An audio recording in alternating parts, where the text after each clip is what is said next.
Good afternoon, everyone. I call on the Honorable Minister of Social Development and Innovation and Youth, Sports, Culture and Heritage and the elected member for East End to read prayers. Thank you, Mr. Speaker. Let us pray. Almighty God, from whom all wisdom and power are derived, we beseech thee so to direct and prosper the deliberations of the Parliament now assembled, that all things may be ordered upon the best and surest foundations for the glory of thy name and for the safety, honor, and welfare of the people of these islands.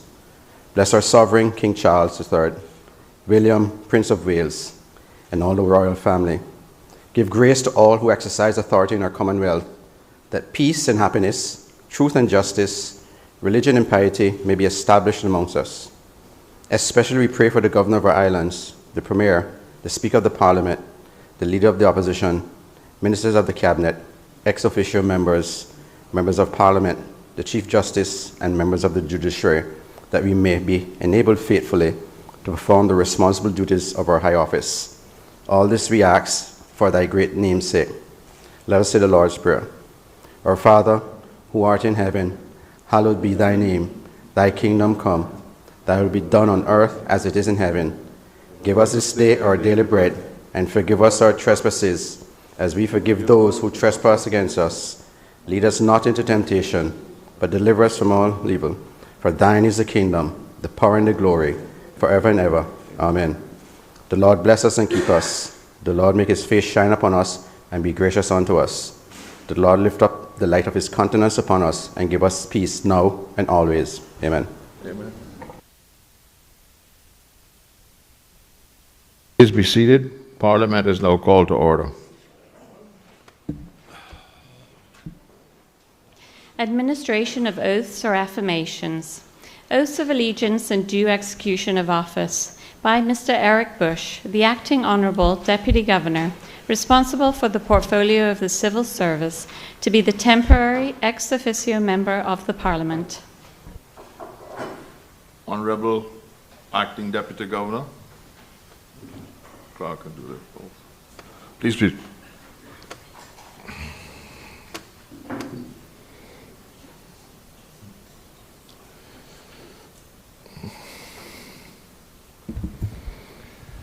I, Eric Bush, do swear that I will be faithful and bear true allegiance to His Majesty King Charles III, his heirs and successors, according to law, so help me God.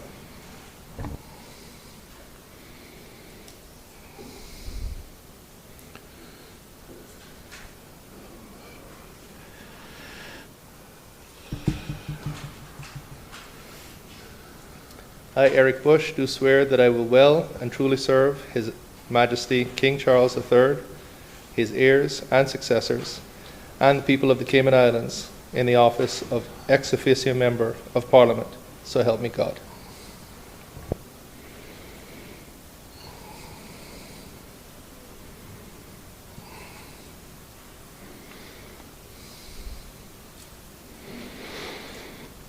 On behalf of this Honourable House, I welcome the Honourable Temper ex officio member and invite him to take his seat.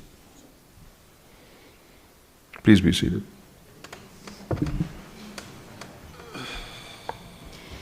Reading by the Honourable Speaker of Messages and Announcements. None? Yeah, I have apologies from the member for Reid Bay for this sitting.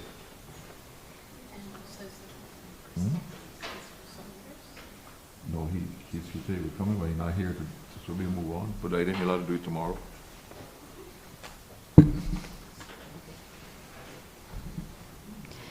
Personal explanations. None.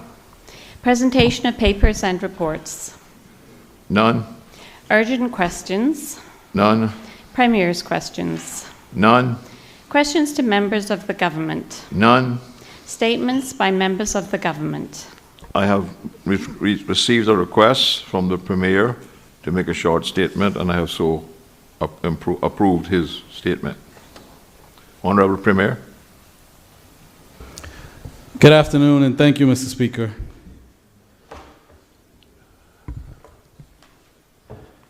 Mr. Speaker, I rise to announce a one-time honorarium of CI $500 for civil servants, seafarers, pensioners, and long-term financial assistance recipients. Throughout the year, the Cayman Islands civil servants and public servants provide the people of this country, as well as persons and institutions overseas, who do business here with incredible service that is becoming stronger and stronger, as increasingly they live the principles of world-class service. Specifically, during the first 6 months of this administration, they have worked hard, contributing significantly to the agenda for a stronger, fairer Cayman. Consider the pace at which they have facilitated the advancement of key legislation and implemented projects. They delivered results swiftly. Their professionalism and forward-thinking, can-do approach has been a tremendous asset to the NCFC government, resulting in strong performance overall. For our beloved seafarers, pensioners, and long-term financial assistance recipients, Mr. Speaker, it is a privilege to boost their Christmas spirit during a time of economic challenges and to help them experience the joy of the holiday season. The NCFC government is delighted to have approved the honorarium, Mr. Speaker, and we thank the acting deputy governor, the portfolio of the civil service, and the Ministry for Social Development for unanimously supporting these proposals. The civil service will provide details of the timing and details of distribution later this week. Thank you, Mr. Speaker, and God bless the people of the Cayman Islands. Thank you. Presentation of petitions. None. Obituary and other ceremonial speeches. I have received a request for the member from Georgetown Central to do an obituary. Thank you, Honorable Speaker. I want to say how delighted I am to have heard that quick announcement by the Premier, taking the recommendation by the Opposition through Finance Committee. So we appreciate them listening to us and acting on good faith for the people of the country. Obituaries. Mr. Obituary, okay. Obituary, we don't want to. Thank you, Mr. Speaker. Mr. Speaker, I rise to offer on behalf of myself, my constituency, and on behalf of the official opposition, my condolences to the family of Mr. Hank McPhail, who unfortunately passed away 3 days ago. Mr. McPhail leaves behind his 2 daughters, his loving wife, and a host of brothers and sisters, and many family members, cousins, friends, uncles, and aunts, who he comes from a strong McPhail family. It was a hard-hitting blow to the McPhail community, and I ask that everyone in the sound of my voice continue to pray for the family, particularly his wife and his 2 daughters, as they go through these difficult times. Thank you, Mr. Speaker.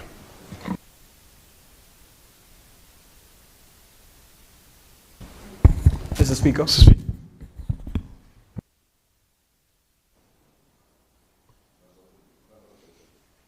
For Cayman Brac West. Thank you, Mr. Speaker. Mr. Speaker, just on behalf of the Premier and the entire NCFC government, especially myself, just want to echo the Deputy Leader of Opposition's sentiments to the McPhail family on the passing of Mr. Hank McPhail.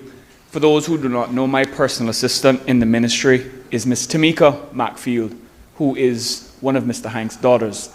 So we have definitely been feeling this loss as well. And while I have only had the pleasure and privilege of meeting Mr. McPhail once during or since taking office, his being in this community will certainly be missed. The impact that he has had on many lives, hearing the stories, even in caucus this week, as we discussed, was truly special. And I know that just before coming to Parliament, we visited with Tamika, and we gave her our best wishes. And I know that we will continue to support each other and the Deputy Leader of Opposition, certainly as a representative for that constituency, with such a large family, the Matfield family, and their impact in Georgetown as a whole, will continue to be supported. So again, Mr. Speaker, thank you for the opportunity, and on behalf of the entire government, we offer condolences to the Matfield family. Thank you. Member for Borden Down East. Thank you, Mr. Speaker. Just want to add and send my public condolences to the Macfield family, our schoolmate, Mr. Hank Macfield, in his passing, his daughter Tamika, her sister, and his sister Mousy and Sue. I worked with Sue for 16 years at Came in Our Ways. Know the family well, and Hank was a quiet guy, good guy. I don't think anyone can say that I even saw him smoke or drink. He was just that type of guy. And in school, no one could run the long distance like him and like Hank and Larry Seymour. He will be missed. Thank you.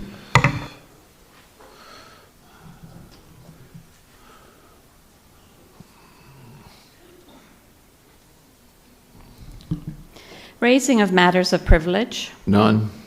Government business. Bills. First readings. Submarine Cable Telecommunications Resilience Bill 2025. The bill has been deemed to have been read a first time and is set down for second reading. Immigration, Transition, Amendment and Validation Bill 2025.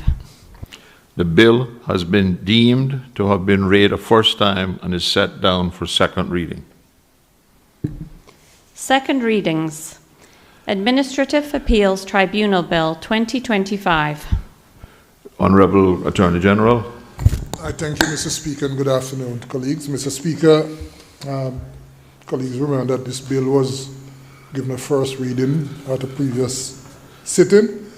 I'm made to understand that honorable members might require, some honorable members might require some additional time to familiarize themselves with the provisions of the bill.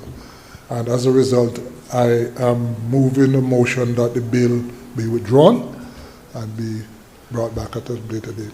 So the motion is that the bill be withdrawn. Okay. The motion is that the Administrative Appeals Tribunal Bill 2025 be withdrawn. All those in favor, please say aye. Aye. All those against, no. The ayes have it. The Administrative Appeals Tribunal Bill 2025 has been withdrawn.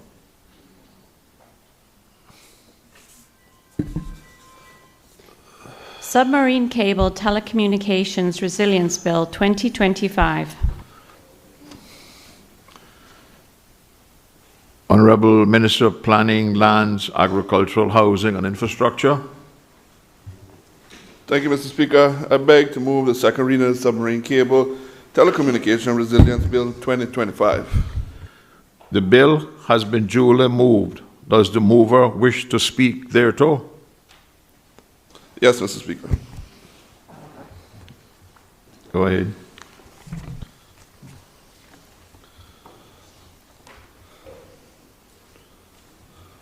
Mr. Speaker, I rise today to table the Submarine Cable Telecommunication Resilience Bill 2025.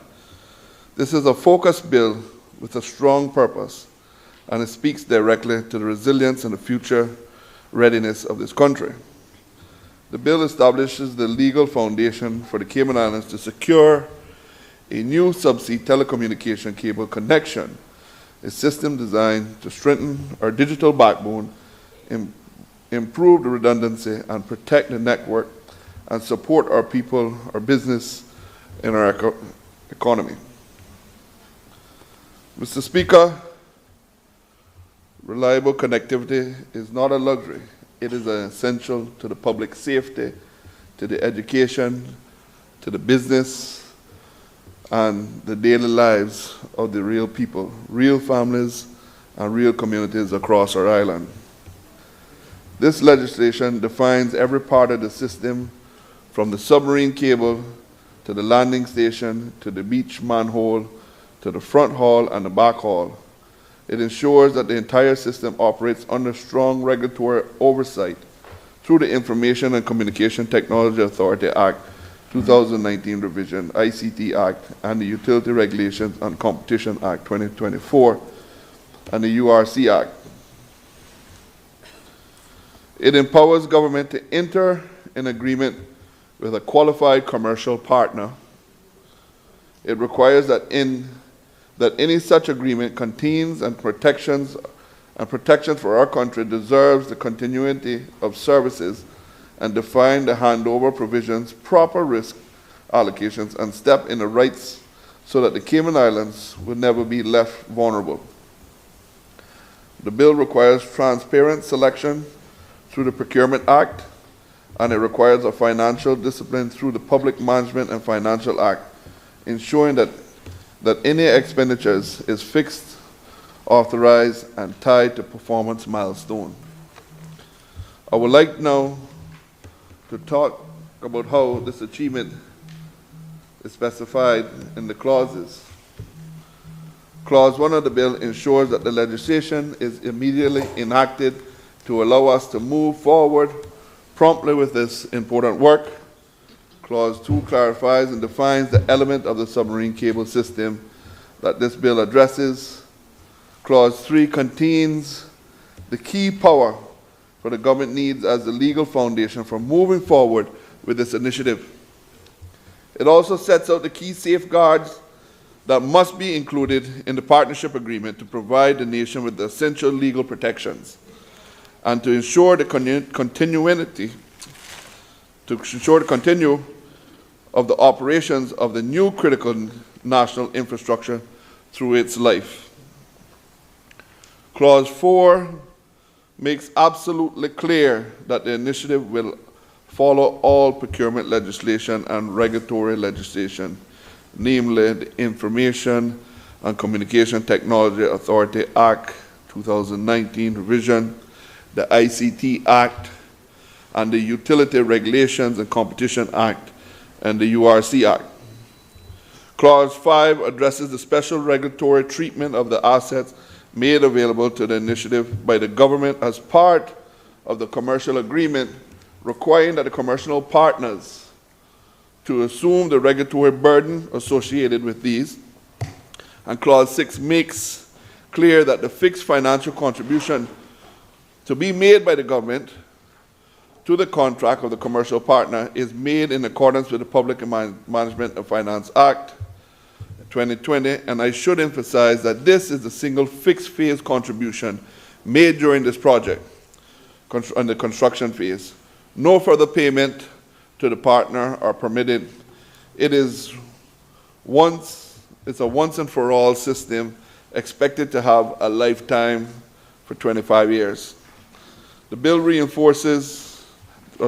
therefore provides a firm legal foundation for this initiative. Mr. Speaker, the bill completed the required 28 public day consultation, and the views received from the public and the industry and the stakeholders were taken into account. This is enabling the bill. It does not commit the government to no specific route.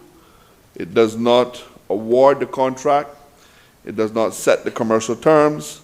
What it does is create the legal space for Cayman to move forward responsibly, strategically, and with confidence and confidentiality. It therefore provides the foundation for my ministry and its expert technical advisors to seek out the very best that the telecommunication industry has to offer for our nation, to take advantage of the industry's knowledge, expertise, and resources. This is an approach which will tap into investments already being made into the world class of connectivity into the region by ensuring that the Cayman Islands are included into those plans.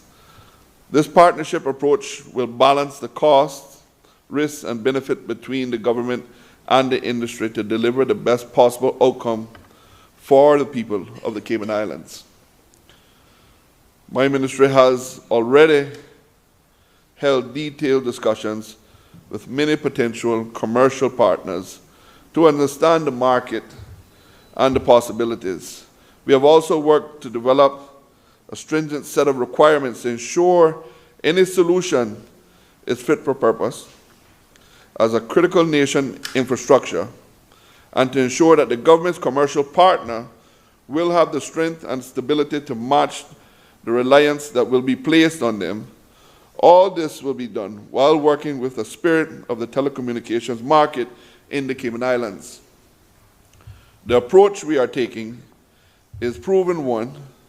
It has been used extensively in the UK, or United Kingdom, and Europe to bring the benefit of telecommunications and the internet to those that would otherwise be excluded, while at the same time achieving excellence, value for the public investment.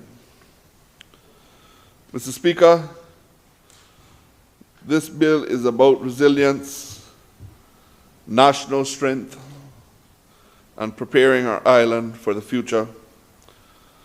I expect the full cooperation, or hope I get the full cooperation, from all our colleagues to advance this legislation, this infrastructure that benefits every member, constituency, and every person who calls these islands home.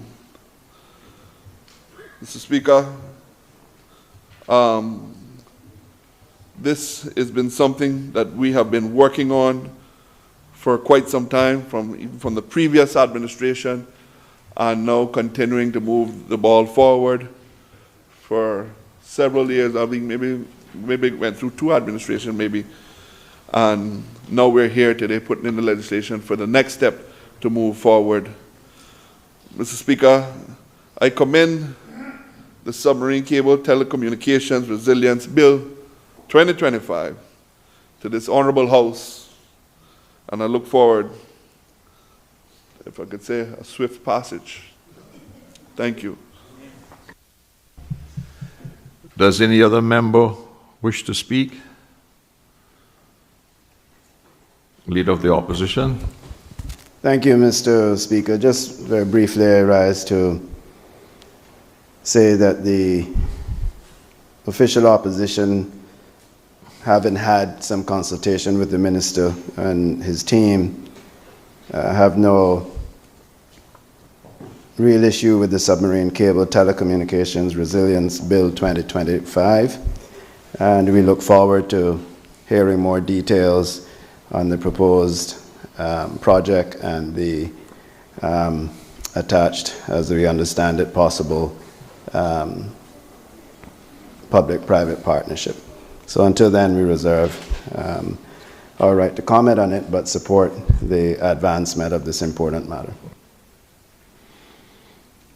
Does any other member wish to speak? Member for Bordentown West. Thank you very much, Mr. Speaker. My colleague from Bordentown East and I have discussed this bill, and we are basically in support. And we'd also like to thank the minister for bringing this bill, because we believe that large projects such as these should be brought to the House at a minimum for some kind of input. We have seen the disasters that have taken place with previous large projects, such as the region, where we didn't quite get where we were supposed to get with it. But these kind of bills give everyone an opportunity to at least say what they need to say with regards to such a large project. First of all, Mr. Speaker, I do have some concerns, and it is not with the bill, but it is why we're here. When we look, Mr. Speaker, at the amount of money, or the amount of revenues which is available, the data which is available in the public, that is generated by the ICT sector in Cayman. Just to put it in context, between 2023 and 2024, the ICT sector, as per information provided on our off-reg website, generated over 300 million CI dollars in revenues. And the fact that's over a 2-year period, Mr. Speaker. And when we consider, Mr. Speaker, that the Cayman Islands currently has 2 fiber optics cable that serves it, the Cayman-Jamaica fiber system that was commissioned in 1996, and the Maya 1 cable that was commissioned in 2000, with both cable literally having 25-year useful life, we are now in a situation where we have a financial industry, a tourism industry, and everything else that is dependent on this international connectivity. And here we are now at the end of 2025 with 2 subsea cables that are pretty much past their economic useful life. And so, Mr. Speaker, the question comes up. With all the money that's been made by the private sector entities in Cayman, why is it now the government finding themselves in a position where they need to drive this? And I raise that to say, Mr. Speaker, that people have this tendency of always complaining when government does something that is inefficient, or if government gets involved, it is wrong. But it is initiatives like these why the government needs to get involved. Because if the private sector don't see themselves where they can make a profit from it, they basically don't want to do it. So we have found ourselves in a circle, Mr. Speaker, where we keep privatizing profit and socializing losses. Now you look across the globe, Mr. Speaker, the bulk of the subsea cables are now being built by Facebook, Amazon, and different companies. It is not the telecoms companies.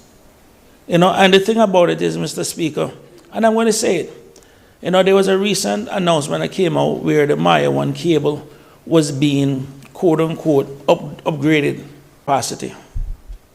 Mr. Speaker, the Maya 1 will be running, I think they say 4 terabits, the new Maya 1.2 will be running 4 terabits per second, 4 terabytes per second. And it's doubling the current 2 terabytes per second that we have. Mr. Speaker, that is not something that we should be praising. And I'll tell you why. You're going to double to 4 terabytes per second.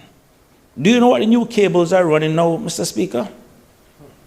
Over 200 terabytes per second. Cables are now being upgraded to understand the amount of bandwidth that will be required for AI and everything else. So coming here and telling us that you're going to update something to 4 terabytes per second, as if that is supposed to make us exciting, when all our competitors are running cables that are 100, 200 terabytes per second. It will still leave the Cayman Islands backward. And this is the reason why we can't sit down and constantly trust the private sector to do what needs to be done for people. And this is why the government needs to step up and do it. And I'm really sorry that after all the hundreds of millions of dollars that the ICT sector have made in Cayman, and I can tell you this from experience, because in my previous life, I worked for both Cable and Wireless and Digicel. I know their numbers. I know what they make. But yet, they refuse to invest in our country. And this is the reason why I sit down, Mr. Speaker, and I said in the last Finance Committee, why we need to start looking at the RCAM model like what CUC has.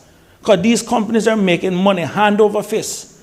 When you go to the same off-reg report, and you see the amount of capital investment that is actually included, it is minimal compared to the amount of money that they're making. They have literally left the Cayman Islands behind in this technological race.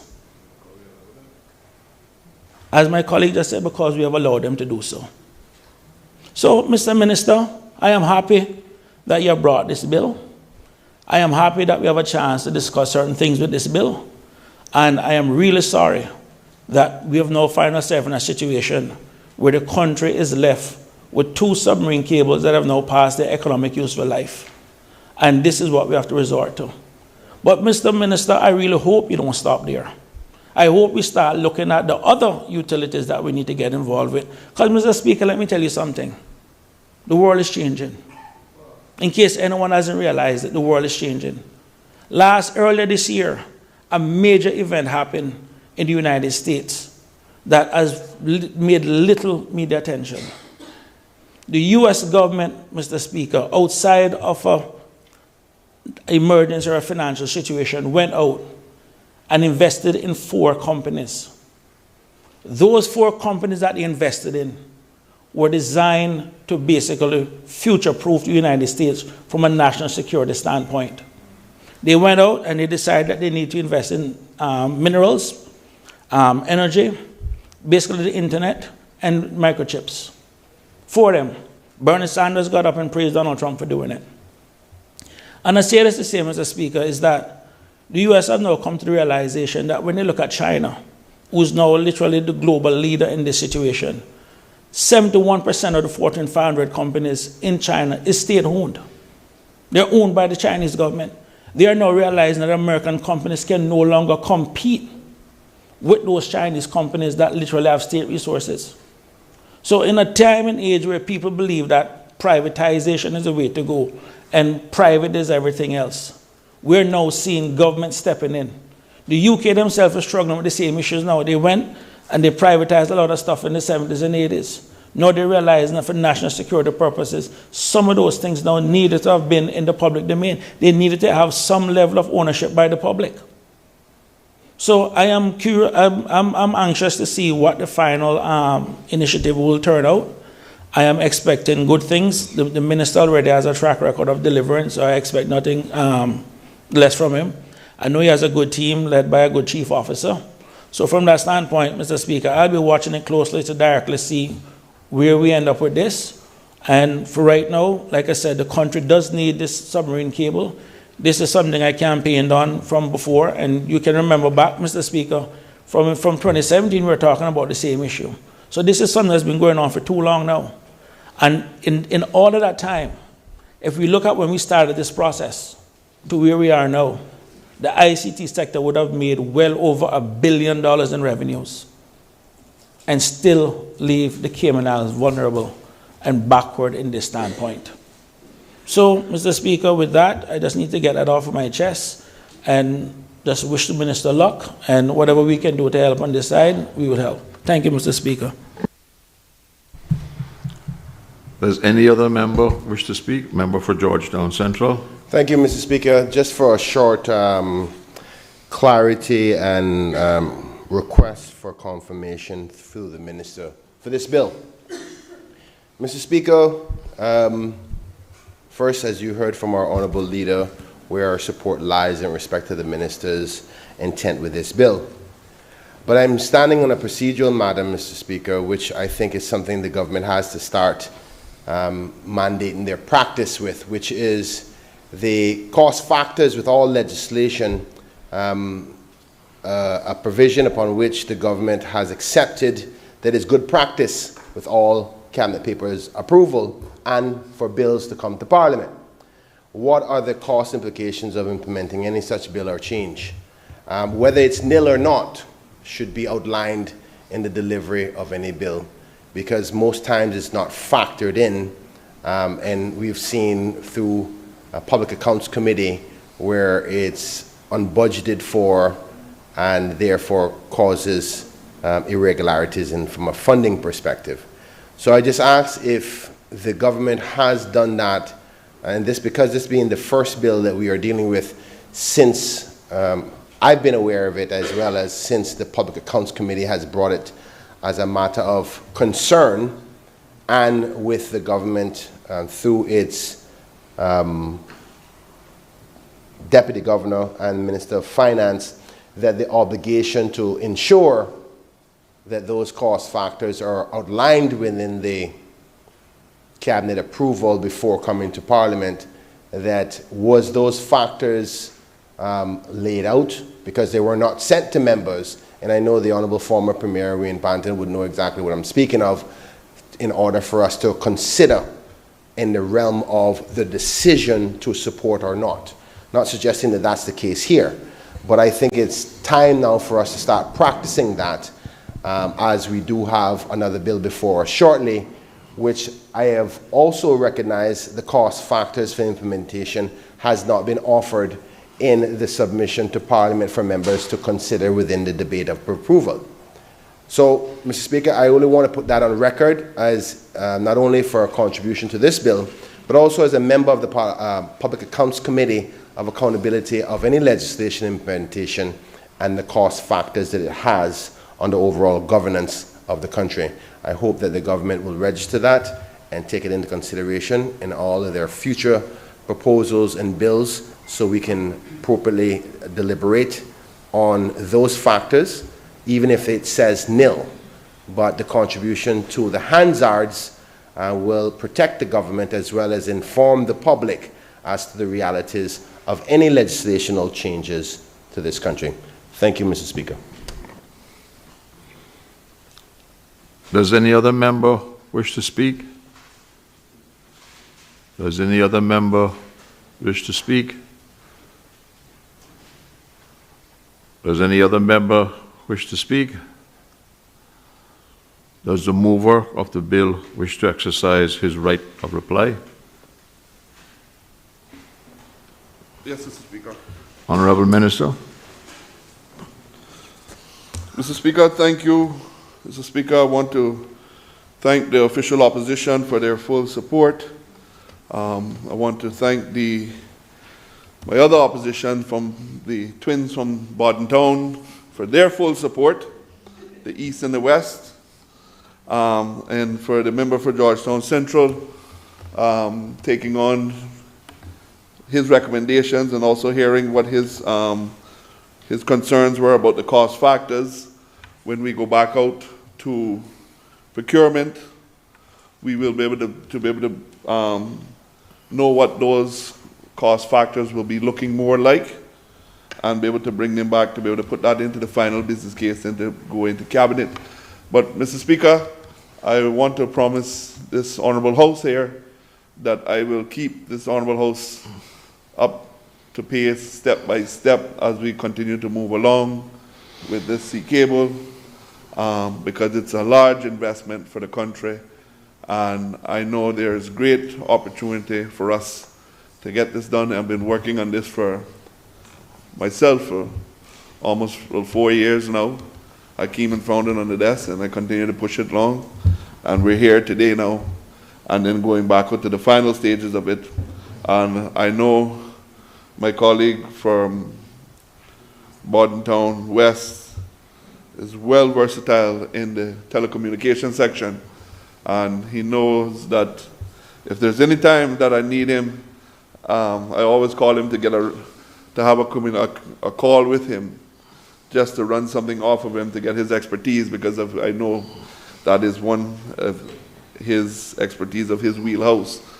So I just want to thank everybody for the full support. I want to thank the previous government that we were with for their full support when we were pushing it forward, and not just shelving it and saying that it was started by the other government, because sometimes new governments do have that opportunity to say, well, it was started by one government, they don't want to continue it, and everybody wants to redo something over and have their own fingerprints all over it, that it's been theirs. As the member for Bodden Town East likes to say sometimes, some people sow, some people water, some people reap. So that's just how the way this legislation for this sea cable has been working. So I just want to thank everybody again.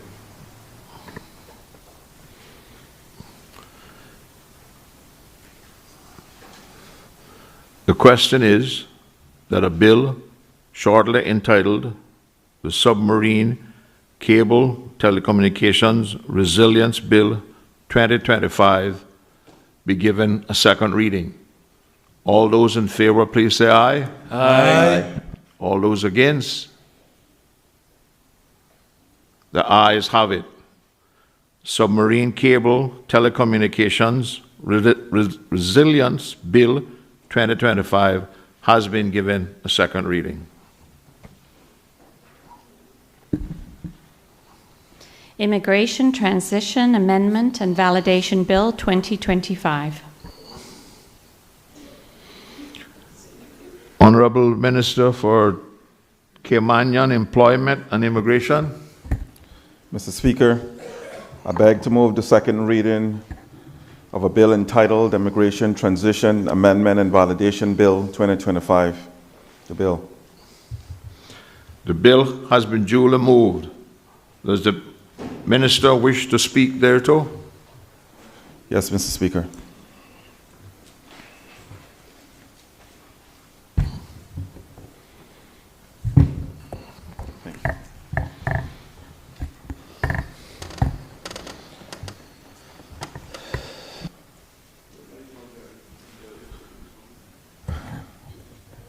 Mr. Speaker,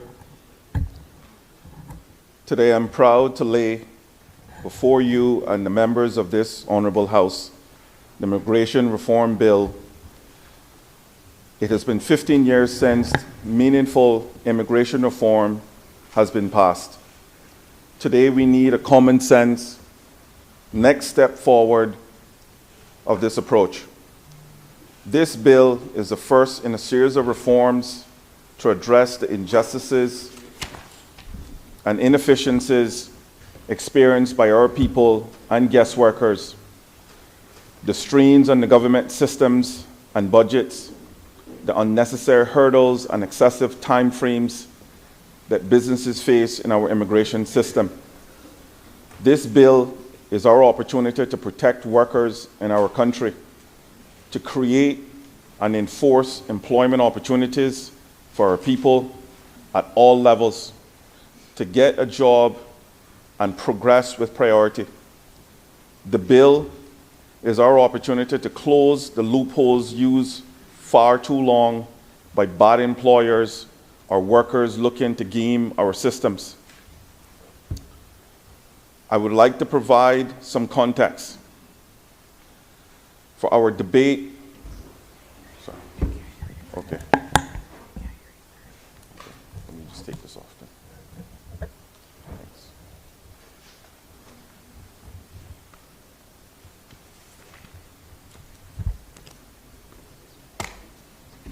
That's fine. I'll just take it off.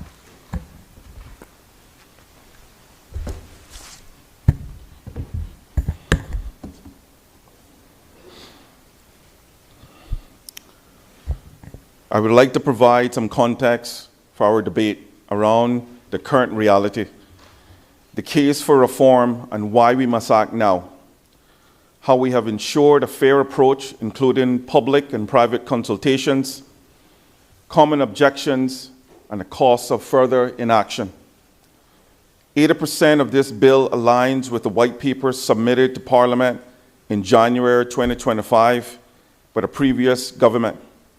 20% of the bill is comprised of new proposals to benefit our people.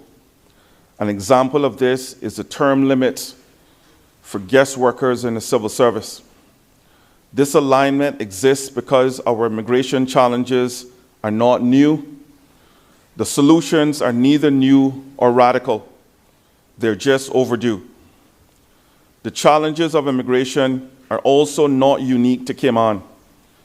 We are seeing across the globe countries struggle with the same impacts of unfettered immigration on their culture, employment, housing, infrastructure, laws, etc. Specifically, comparing Cayman to the UK, when we look at the rate of growth of our Caymanian population, which in 2024 was approximately 40,000 people, with a growth rate of 3.55%, this is 11.83 times faster than the UK's growth rate of 0.3%. And they have a population of nearly 70 million people, a much larger landmass, more infrastructure, and a much bigger revenue base from which to pay government services. This growth rate caused so much alarm in the UK in May 2025 that they published their own immigration reform white paper, which can be found at immigrationbarrister.co.uk/UK Immigration Rules 2025 White Paper Summary. According to an article by Paul Richmond, Managing Director of the firm Richmond Chambers, a firm of immigration barristers, and I quote, "The UK's government's white paper, Restoring Control over Immigration System, presented to Parliament in May 2025, outlines the most sweeping changes to the UK's legal migration framework in over a decade. Framed as the response to record high net migration and a perceived over-reliance on international recruitment, the White Paper sets out a detailed and ambitious policy agenda aimed at reducing migration, tightening UK visa eligibility, and embedding migration policy within broader labor market skills and integration strategies, end quote. Based on our local and global challenges, it is apparent that it's time for reform. We cannot afford to delay this further.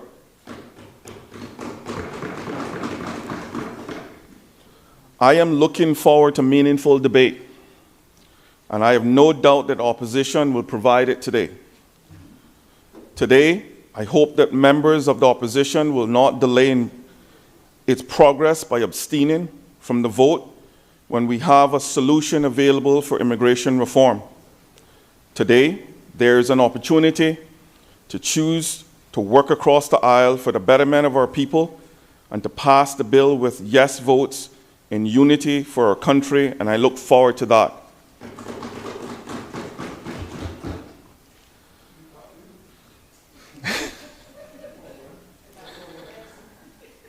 Our current reality, Mr. Speaker. Before we talk about where we're going, we must be honest about where we are. Today we stand at a crossroads, not the kind of crossroads that appears suddenly. Nope, this has been building for decades. I'm speaking about the crossroads that every Caymanian have been shouting from their dinner tables, in their living rooms, at community meetings, and yes, on the campaign trail during the 2025 election, where immigration was one of the biggest issues on the minds of our people. This reality is uncomfortable to acknowledge, but it's necessary if we're going to help our people. Successive administrations paid lip service implementing a workforce development plan to ensure that the current and future generations are provided with employment opportunities and have the necessary training and skills to climb the ladder of success. We have grown the infrastructure, Mr. Speaker, of this country, expanded the population rapidly with no plan, and celebrated economic growth. Yet Caymanians continue to be displaced, marginalized, discriminated against in our own labor market. Successive governments have seemingly consistently bent the knee to big business, granting millions of dollars in concessions in exchange for the false promise of trickle-down economics.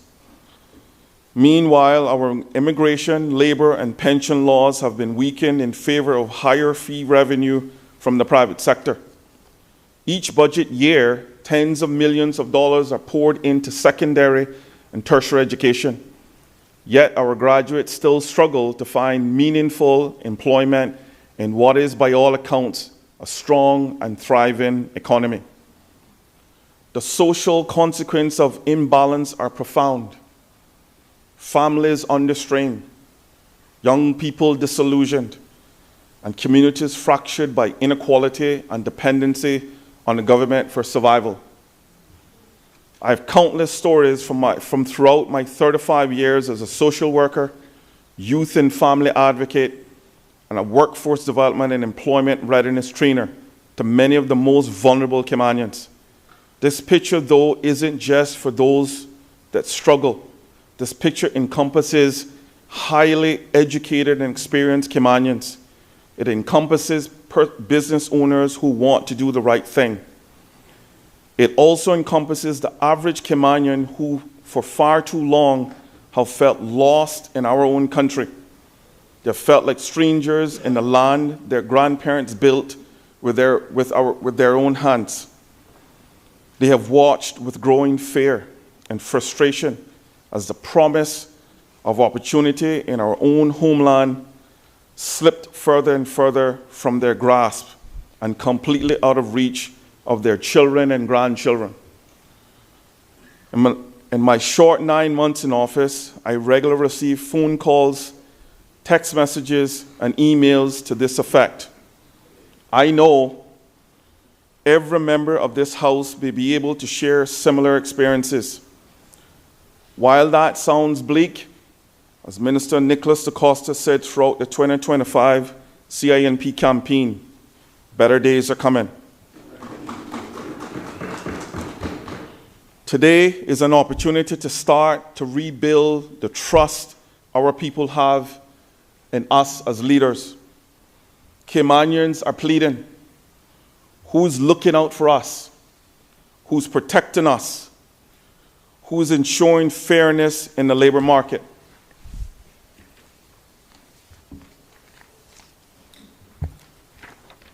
Mr. Speaker, this immigration bill is our answer to the question. This is what the NCFC government is saying. We hear you, we see you, and we are acting on your behalf. The case for reform. So, where do we go from here? The bill is not revolutionary in its content or approach. This exact effort has been campaigned upon by all sides during and after the 2025 election. It has been the subject of many reports at significant expense. Let me be crystal clear. We know that immigration reform is not a one-size-fits-all solution or a quick fix. We know this immigration reform is not going to be the only changes that are needed. Education and training, as well as social and community development, are equally critical parts of the equation. I have full confidence in the months ahead. My colleague, the Minister of Education, will bring forward complementary reforms that would prepare our people, equip our workforce, and ensure that when opportunity knocks, Caymanians are ready to answer. This is about building a Cayman where every Caymanian, whether by birth, generational, married to a Caymanian, or receive status through the permanent residence point system, can fulfill their potential, where prosperity is not for the privilege reserved for some, but an opportunity available for all of us. Here are a few areas where this immigration reform bill will make a difference, Mr. Speaker. Businesses, particularly our small businesses, the backbone of our economy, struggle when they invest to employ someone on a work permit and pay to bring them from another country, only to have that person leave within a few months to work somewhere else. They're left spending money over and over again. This immigration reform creates accountability for the privilege of working in our islands so that guest workers who do not want to engage in the job for which they have been hired will have to leave before seeking further employment. The cost of job hopping to businesses and the system is way too high. The issue of capacity and cultural fabric of our country is also impacted by permanent residence and Cayman status grants. We have historical data on both sides, both sides. We have historical data on both sides, but let me share data with respect to the most recent 10 years. From 2015 to 2025, Mr. Speaker, we've granted 9,084 individuals permanent residence across all types. 4,025 individuals qualified through marriage to a Caymanian. 2,971 individuals qualified through the point system, with the remaining 2,088 of grants spread over the other pathways to PR. Another shocking statistic is Cayman status grants. Between 2015 and 2025, we've granted Cayman status grants to 7,098 persons. This breakdown as follows: right to be Caymanian, grounds of naturalization, 2,629. Right to be Caymanian, grounds of marriage, 2,254. Right to be Caymanian, continuation at age 18, 1,674. Right to be Caymanian continuation after age 18, 233. Right to be Caymanian, surviving spouse of a Caymanian, 29. Right to be Caymanian, governor and cabinet, 22. In 2024 alone, Mr. Speaker, the status grants approved was 1,518 people. What this data suggests is that the residency certificates and the PR point system is a major gateway to persons obtaining Cayman status. A key element of this bill is to ensure that through the annual declarations, individuals who are getting PR by marriage to a PR holder or marriage to a Caymanian are doing so in a true marriage, not one of convenience, and that marriage stands the test of time throughout the period of PR and in due course Caymanian status. Where the marriage is in question or dissolves, this bill has provisions which gives the director and the board the authority to investigate and revoke status when necessary. PR by point system is governed by regulations, not legislation, and are under review with updates to be shared in the first quarter of 2026. Both permanent residency and the right to earn Cayman status are important to our islands, Mr. Speaker. We do not want to continue to ensure there's a path. We do want to continue to ensure that there's a path to stability, to residency, to citizenship. However, we cannot continue with the parameters as they are currently, as they are not sustainable or they are unsustainable for our infrastructure and are creating barriers for Caymanians to live and work in our own country. Mr. Speaker, this reform is not just smart policy. It is the right thing to do. Every government's first responsibility is to protect its people, not some of its people, not the loudest voices, all of us. And that means ensuring that Caymanians in our own country have a fair shot at building the best possible life. This is about dignity. This is about respect. This is about saying that being born Caymanian or earning the right to call yourself Caymanian means something. It means that you are not pushed aside. It means that you will not be forgotten or overlooked or ignored. The economic argument. Let's talk brass tacks, Mr. Speaker. Let's talk economics. Because this reform isn't just about being morally right. It's economically smart. For Caymanians, fairer opportunities for employment and advancement in our own country. Greater protection against persons who would take advantage of individuals. No more having to resubmit documentation for confirmation of status. Streamlined and efficient and being respectful. For employers, greater protection against job hopping that undermines investment in employees. More efficient processing of work permits. No more year-long waits and the provision of a reliable express service. Greater clarity about what is expected in relation to employment and immigration. Clearer rules, predictable outcomes. For residents, more checks in place to ensure that people have the means to support themselves. More safeguards to ensure that our community welcomes people who want to contribute to our people and our culture and not exploit us. For our society overall, more checks in place to ensure that we are welcoming people who want to be part of our communities for the right reasons. Closing the loopholes and gaps for persons who are looking to shortcut and take advantage of the benefits that we offer. Better data sharing across government departments, leading to more informed data-based decisions.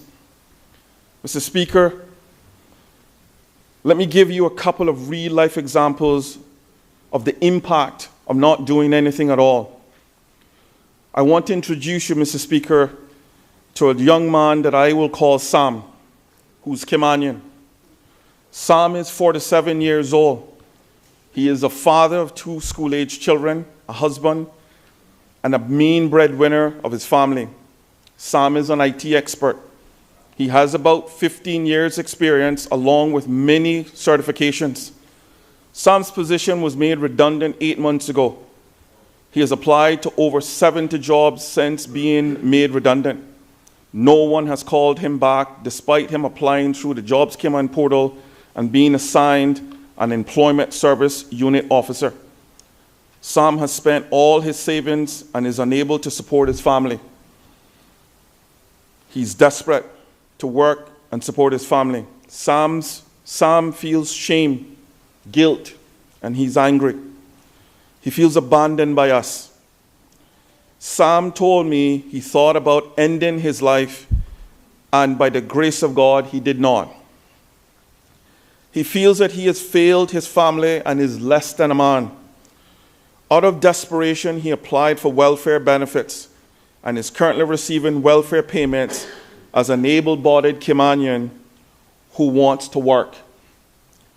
I'm pleased to be able to report to this honorable House that our ministry has assisted Sam to find full-time employment in IT.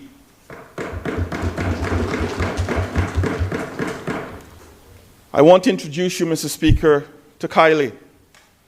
Kylie is a young Caymanian who has a passion for serving others through medicine.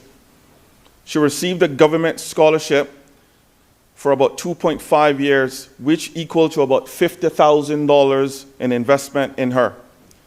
She attended Middle Tennessee State University and earned her Bachelor's of Science, Exercise Science degree.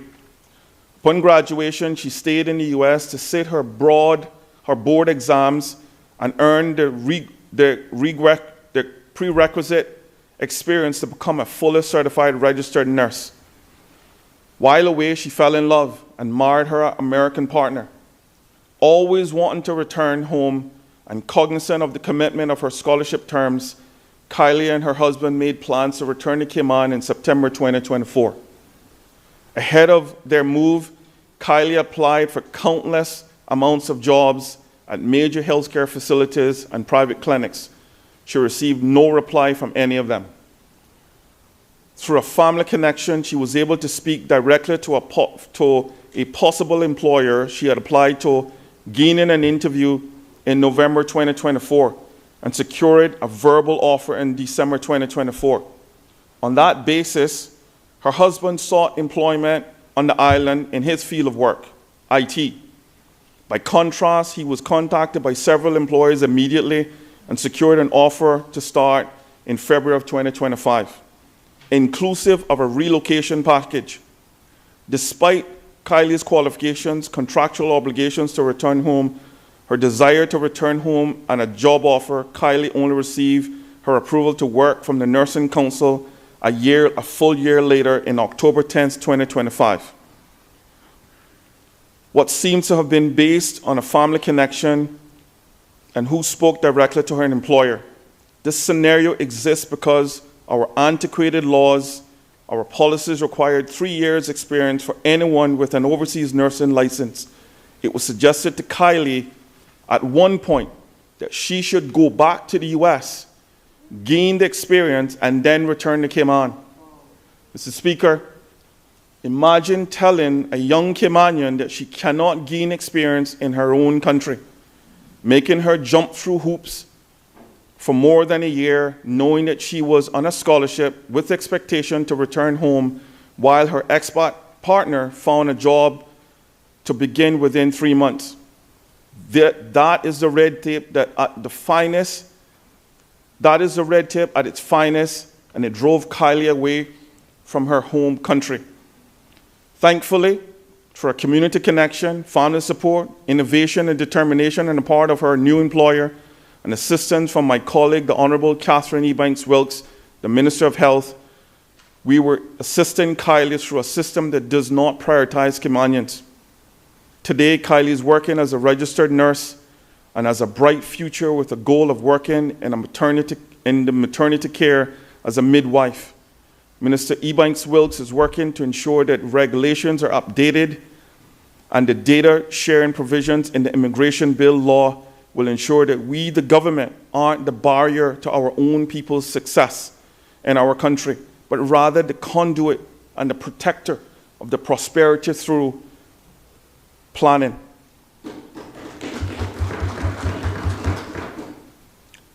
These aren't abstract policy problems.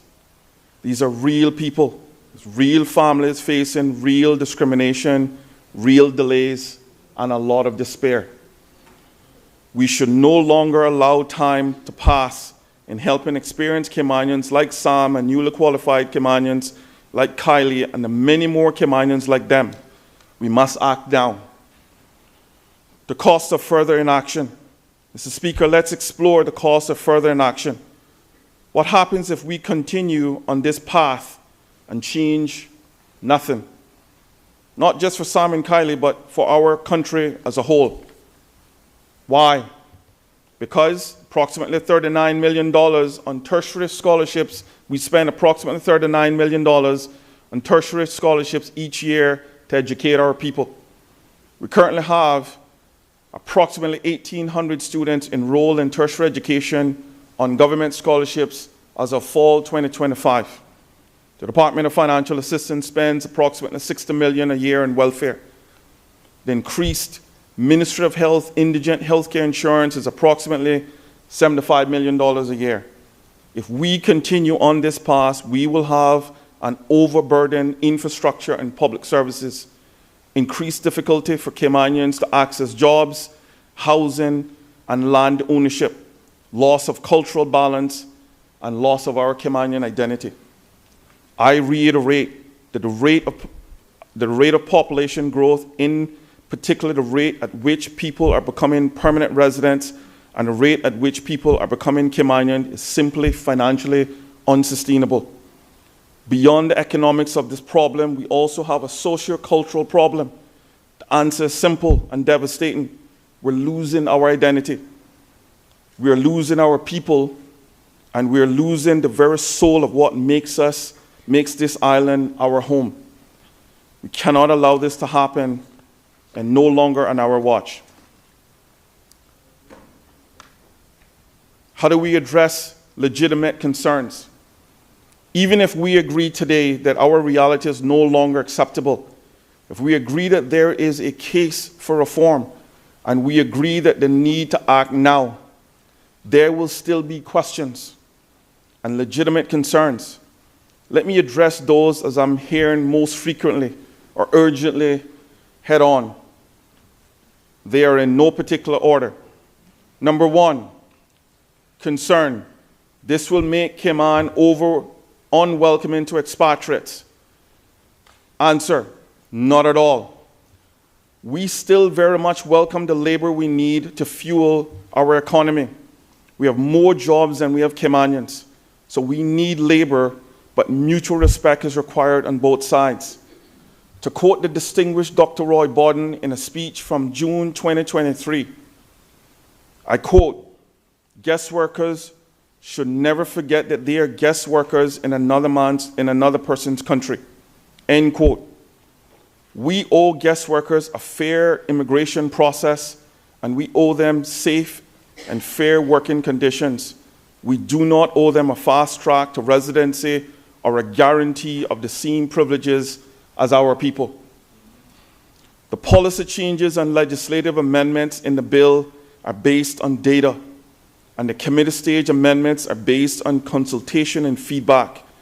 The data reviewed and feedback received from across our community support that these proposed changes are fair, necessary, and long overdue. They're not changes intended to divide. Concern number two, businesses need flexibility to access labor quickly.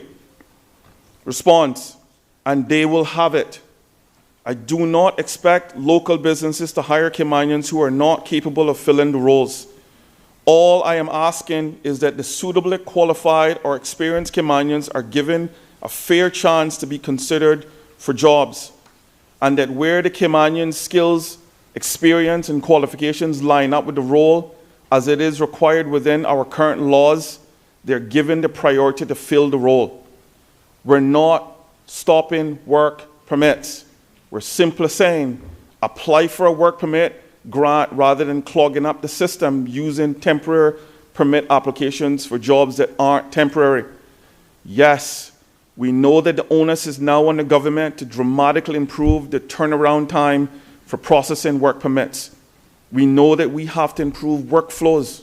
We have to automate and innovate and give businesses the evidence of an efficient, predictable turn around on their work permit application, which actually gives the businesses more stability and protection from job hopping. Concern number 3, we need a balanced approach. Mr. Speaker, this is a concern that I've heard frequently in the last few months from different arenas. It is one that comes across like a catchphrase because I've not heard it stated with any clear description of what balance means in this context, nor have I heard it conveyed with any substantive solutions. To ensure that we have struck the best possible balance, my team and I have thoughtfully and thoroughly engaged key stakeholders, including the public businesses across industries, including the opposition. For public consultation, my team and I conducted 3 town hall meetings, one at Mary Miller Hall, one at Layman Scott High School, and a third one at the Craddock Ebanks Civic Center for residents of Northside and East End. Attendance was modest, but we did not stop there. We recorded 2 of the 3 presentations and made them publicly available on YouTube and social media so that anyone in our islands could access them at any time. We also provided multiple channels for feedback through our website, phone lines, and email submissions. We're also on a number of radio and television interviews where the public could call in with their questions and get the answers from me or a member of our minister's team. Business consultation.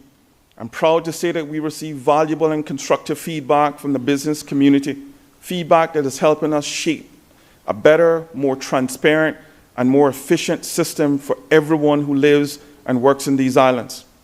From day one, this government committed to re-engaging both the private and public sectors, breaking down the silos, and we've pledged that have plagued us from receiving tangible feedback. Over the past 6 months, the ministry has hosted a series of 8 stakeholder meetings on immigration reform.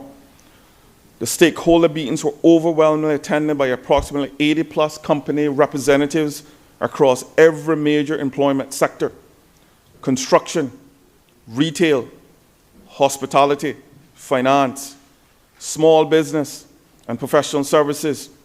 Stakeholder groups included the board members from Cayman Islands Tourism Association, Cayman Finance, the Cayman Islands Society of Human Resources Professionals, the Small Business Association, Chamber of Commerce, and representatives from legal and insurance industries, just to name a few. Consultation with the opposition.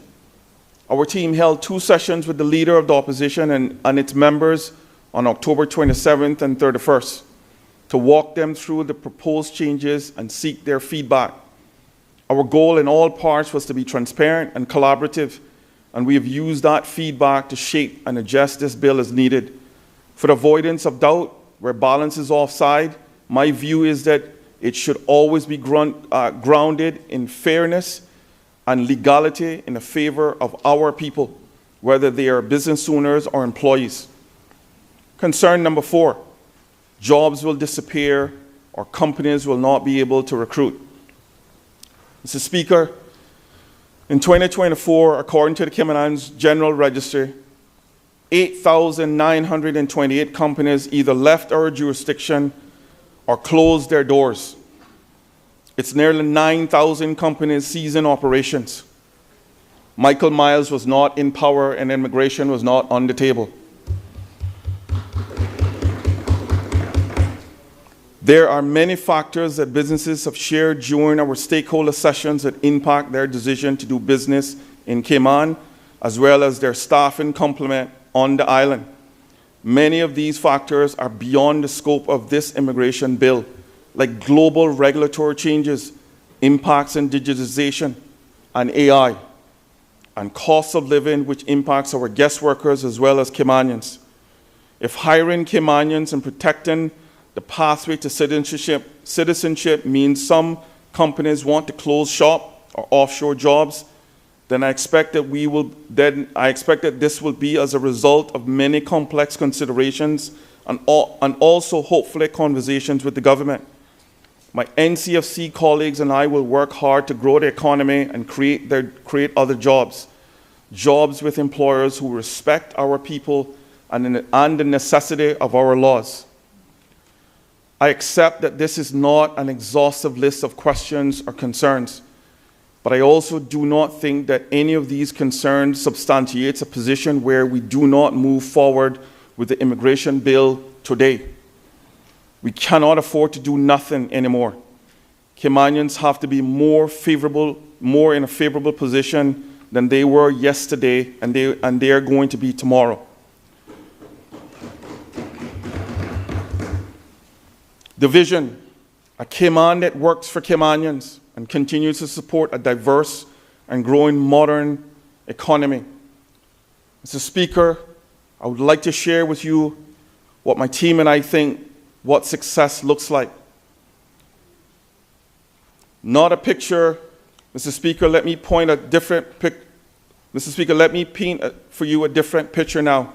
Not the picture of where we are, but the picture of where we're going. What a more favorable position looks like. Let's imagine a Cayman where Caymanians are given a fair opportunity to apply for and secure employment. In our own country, Caymanians supply the important human capital to large and small businesses. Caymanians are the prized and sought after employees. That Cayman as a thriving economy exists where the labor force is prepared and ready to work, where guest workers are necessary for business. They are able to be hired without significant delays and within a fair and objective review process. A future in which the rules are clear, the application process is efficient, and the decisions are fair and predictable. This Immigration Reform Bill 2025 advances all these goals. The bill, Mr. Speaker, the bill is broken out into 37 clauses. I will now seek to outline the key amendments included in the bill. The first significant proposal, Mr. Speaker, relates to the renaming of Immigration Transition Act 2022 revision to the Caymanian Protection Act Clause 2 amends Section 1 of the Principal Act by changing the short title. This change reflects the government's commitment to ensuring immigration policies align with national interests. Clause 3 amends Section 2 of the Principal Act by revising the definition for worker and introducing definitions for various terms, including civil servant, commercial farmhand, developed real estate, and paid-up value. Clause 4 amends the Principal Act by inserting after Section 8 proposed new Section 8A. The proposed new Section 8A provides the following: agencies shall, on request, supply the Director of Work or relevant board with information that is necessary for the exercise of functions of the Director of Work or the relevant board. The Royal Cayman Islands Police Service, the Customs and Border Control Service, the Director of Public Prosecution, the Department of Community Rehabilitation, the Department of Children and Family Services, the Department of Financial Assistance, the Health Insurance Commission, the Health Services Authority, the Portfolio of the Civil Service, the Department of Commerce and Investment, the Scholarship Secretariat, and the Employment Services Unit at Work. This requirement is in line with data protection legislation and is subject to certain specified exceptions. Clause 5 amends Section 11 of the Principal Act as a consequence of the proposed new Section 49A, which provides for certificates for commercial farmhands, Currently, the Act allows for a certificate for specialist caregiver, but not a commercial farmhand. This clause establishes a new certificate category for the commercial farmhands to support sustainability and bolster food security efforts. The applicant would be required to pay the prescribed fee, number one, and number two, to provide proof of their employment with an agribusiness enterprise that is registered with the Department of Agriculture as a commercial agriculture producer. Thereafter, such a certificate shall be renewable for a period of 5 years and can be issued a maximum of 2 times or until the applicant reaches the age of 65, whichever comes first. An application to the board or the director of work, and upon payment of the prescribed fee, if the determined criteria remain satisfied. Clause 6 amends Section 13 of the Principal Act as a consequence of the proposed new Section 49A, which provides the certificates of commercial farmhands. The clause provides that among the functions and powers of the Work Permit Board is the power to process, determine, and grant applications for commercial farmhands. Clause 7 amends Section 20 of the Principal Act to delete the reference to appeals in respect of student visas, as student visas are dealt with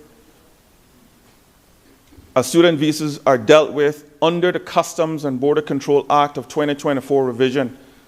The clause also amends Section 20 of the Principal Act by introducing prescribed financial standing requirements that an appellant under that section with dependents must meet to be allowed to remain in the islands by the Director of Work. Clause 8 amends Section 21 of the Principal Act, the effect of which is provided for appeals to the Immigration Appeals Tribunal by persons who are aggrieved by decisions of the Director of Work relating to A, the loss of residency and employment rights certificates, RERCs, under Section 40 of the Principal Act. B, a certificate for commercial farmhands under the proposed new Section 49A. And C, the revocation of permission to reside permanently in the islands based on the Director of Work coming to the conclusion that the relevant marriage is a marriage of convenience, or the relevant civil partnership is a civil partnership of convenience.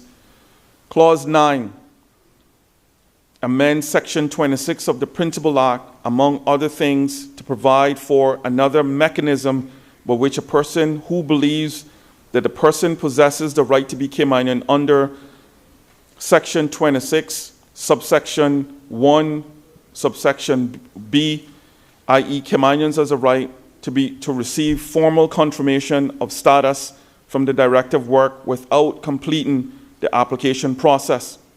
An example of this is when a parent that is Caymanian as a right formally applies to work to have their child acknowledged in order to have them enrolled in school, and in the process provides all the information to prove their own immigration status. They could then simultaneously request to receive their own confirmation that they are Caymanian. Clause 10 amends Section 28 of the Principal Act to vary the length of time to which certain categories of persons have to be legally and ordinarily resident in the islands in order to acquire the right to be Caymanian under that section. Currently, persons naturalized under the British Nationality Act 1981 must be legally and ordinarily resident in the islands for 15 years, and legally and ordinarily resident for 5 years after receipt of naturalization before they're eligible to apply for the right to be Caymanian. Clause 10 lengthened this time frame requirement to state that the person must legally and ordinarily resident for 20 years and legally and ordinarily resident for 10 years after the receipt of the certificate of naturalization or registration. Persons who are British overseas territory citizen with connectivity to another overseas territory must be legally and ordinarily resident in the islands for 15 years before they are eligible to apply for the right to be Caymanian. Clause 10 states that a British overseas territory citizen with connectivity to another overseas territory may apply if they have been legally and ordinarily resident in islands for 20 years. Finally, persons married to or in a civil partnership with a Kimanian must currently wait 7 years before they can apply for the right to be Kimanian. Clause 10 extends this time frame to 15 years before they can apply for the right to be Kimanian. Additionally, the clause and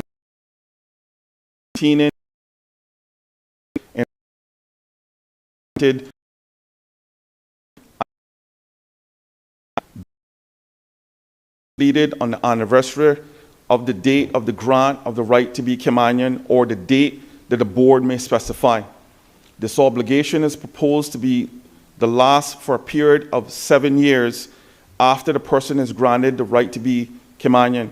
Failure to provide the annual declaration is an offense and a ground for revocation of the right to be Kimanian. Additionally, Clause 10 amends Section 28 of the Principal Act by introducing prescribed financial standing requirements for the surviving spouse or civil partner of a marriage or civil partnership who has dependents where the marriage or civil partnership has not subsisted for at least 7 years as part of the person's application for the right to permanently reside in the islands. Clause 11 amends Section 33 of the Principal Act to provide the holder of the right to be Kimanian by entitlement may lose that right where, after reaching the age of 18 years, the person resides outside of the islands for a period of 5 years and the person fails to notify the Director of Work accordingly. It should be noted, Mr. Speaker, that a committee stage amendment has been drafted to delete Clause 11B from the bill as the Ministry was reminded during the extensive consultation period that the current Section 33, subsection 1, subsection B of the Act already provides for the ability to revoke the right to be Kimanian from persons who have obtained the right to be Kimanian after reaching the age of 18. Should the holder ordinarily reside outside the islands for a period of 5 years and can no longer be said to be settled in the islands. The clause also amends Section 33 of the Principal Act to provide that the right to be Kimanian through marriage or civil partnership with a Kimanian granted by the board may be revoked if the person fails to make the annual declaration required to propose new Section 28, subsection 6A. Clause 12 amends Section 36 of the Principal Act to clarify that a person shall pay the relevant prescribed fees in respect of the person's spouse or civil partner, and a person's dependents for the grant, and the continued approval of the right to reside permanently in the islands. Clause 13 amends Section 37 of the Principal Act to provide, among other things, that the spouse or a civil partner of a permanent resident may apply to the board or the Director of Work for an RERC, which, if granted, will be for a period of 15 years. The clause also provides that where the spouse or a civil partner of a permanent resident who has granted an RERC continues to hold the RERC, the spouse or a civil partner may, no more than 1 year prior to the end of a 15-year period, make an application to the board or the Director of Work accompanied by the prescribed fee for the RERC to be renewed indefinitely. Then, after holding RERC that has been renewed indefinitely for a period of at least 1 year, the spouse or civil partner or a permanent resident in respect of whom the RERC is renewed indefinitely may apply for a certificate of naturalization or registration issued under the British Nationality Act of 1981. Mr. Speaker, since individuals become eligible for British Overseas Territories passport upon being naturalized, and this occurs before they apply for the right to be Kimanian, The intention is to create a better alignment between the point at which someone becomes naturalized and receives a Cayman passport and the point at which they obtain the right to be Caymanian. Clause 13 also amends Section 37 of the Principal Act to provide that where a non-Caymanian civil servant is granted permanent residence, a non-Caymanian civil servant may work within any occupation in the civil service without the requirement for the RERC to be varied by the board or the director of work in order to specify that particular occupation. Further, Clause 13 amends Section 37 of the Principal Act to provide for the repeal of subsections 18 and 20. These provisions relate to the discretion of the board or the director of work to revoke the right of a spouse or civil partner to reside in the Cayman Islands on the death of the holder of RERC or the dissolution of the holder's marriage or civil partnership. The repeal provisions have been amended and are proposed for insertion in Section 40 of the Principal Act by virtue of the amendments in Clause 15, which relate to the loss of RERC. Clause 14 amends Section 38 of the Principal Act to make clear that the entitlements and rights of the non-Caymanian spouse or civil partner of a Caymanian. Among other things, the clause sets out the steps to be taken by the non-Caymanian spouse or civil partner of a Caymanian in order that a spouse or civil partner may reside or be gainfully employed in the Cayman Islands.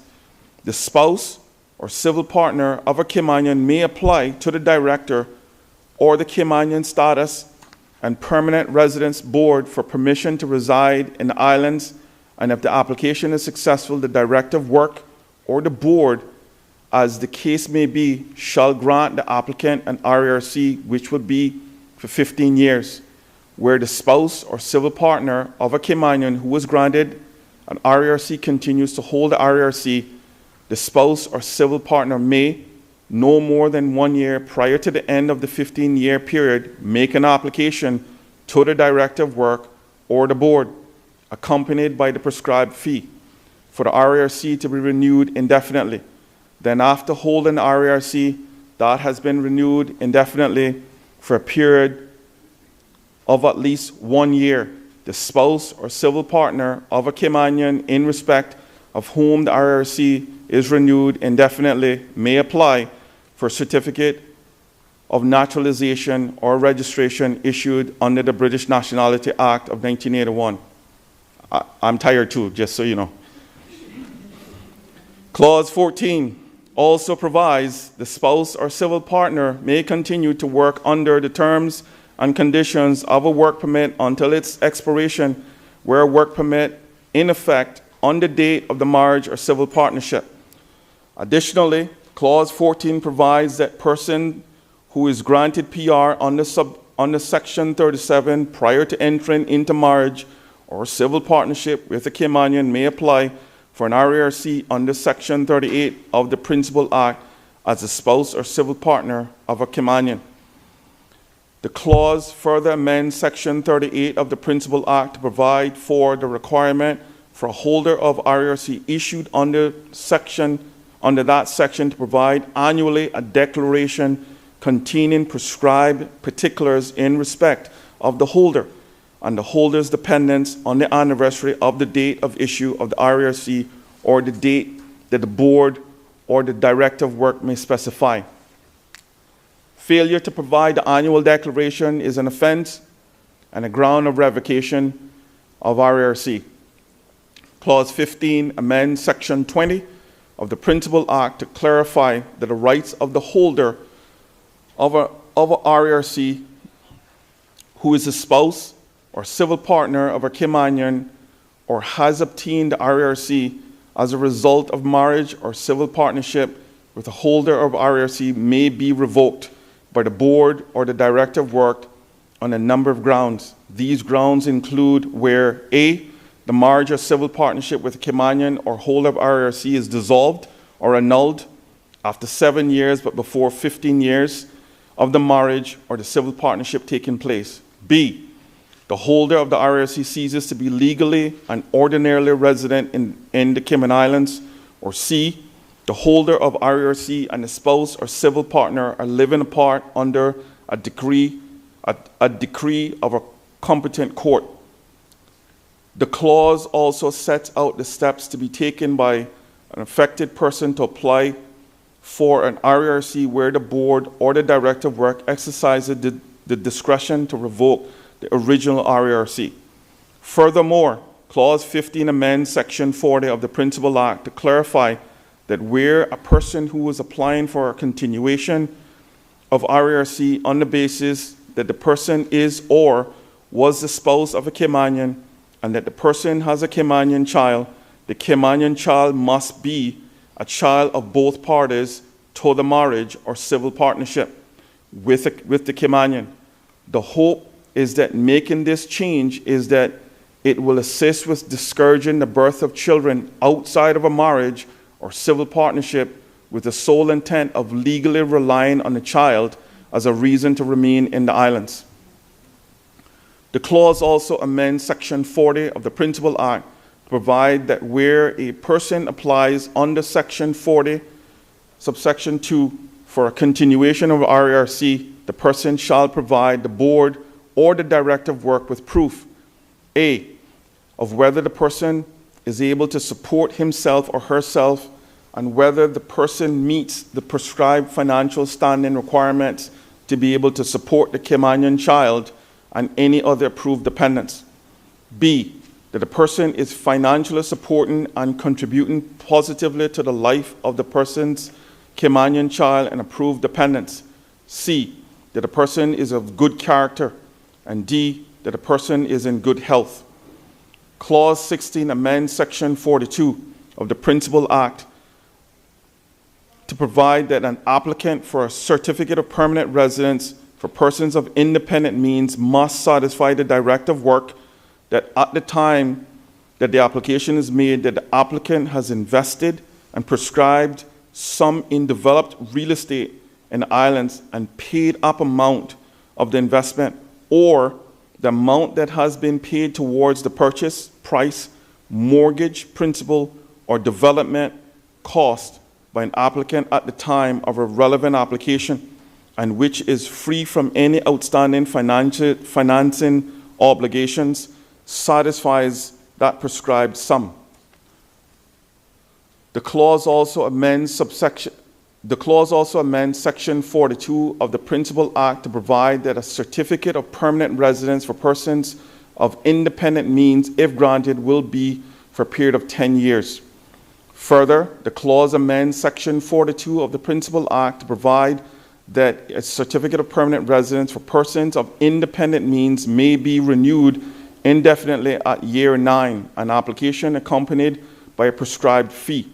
Where the certificate of permanent residence for persons of independent means is renewed indefinitely after continuing to hold that certificate for a period of at least 1 year, the holder of the certificate may apply for a certificate of naturalization or registration issued under the British Nationality Act 1981.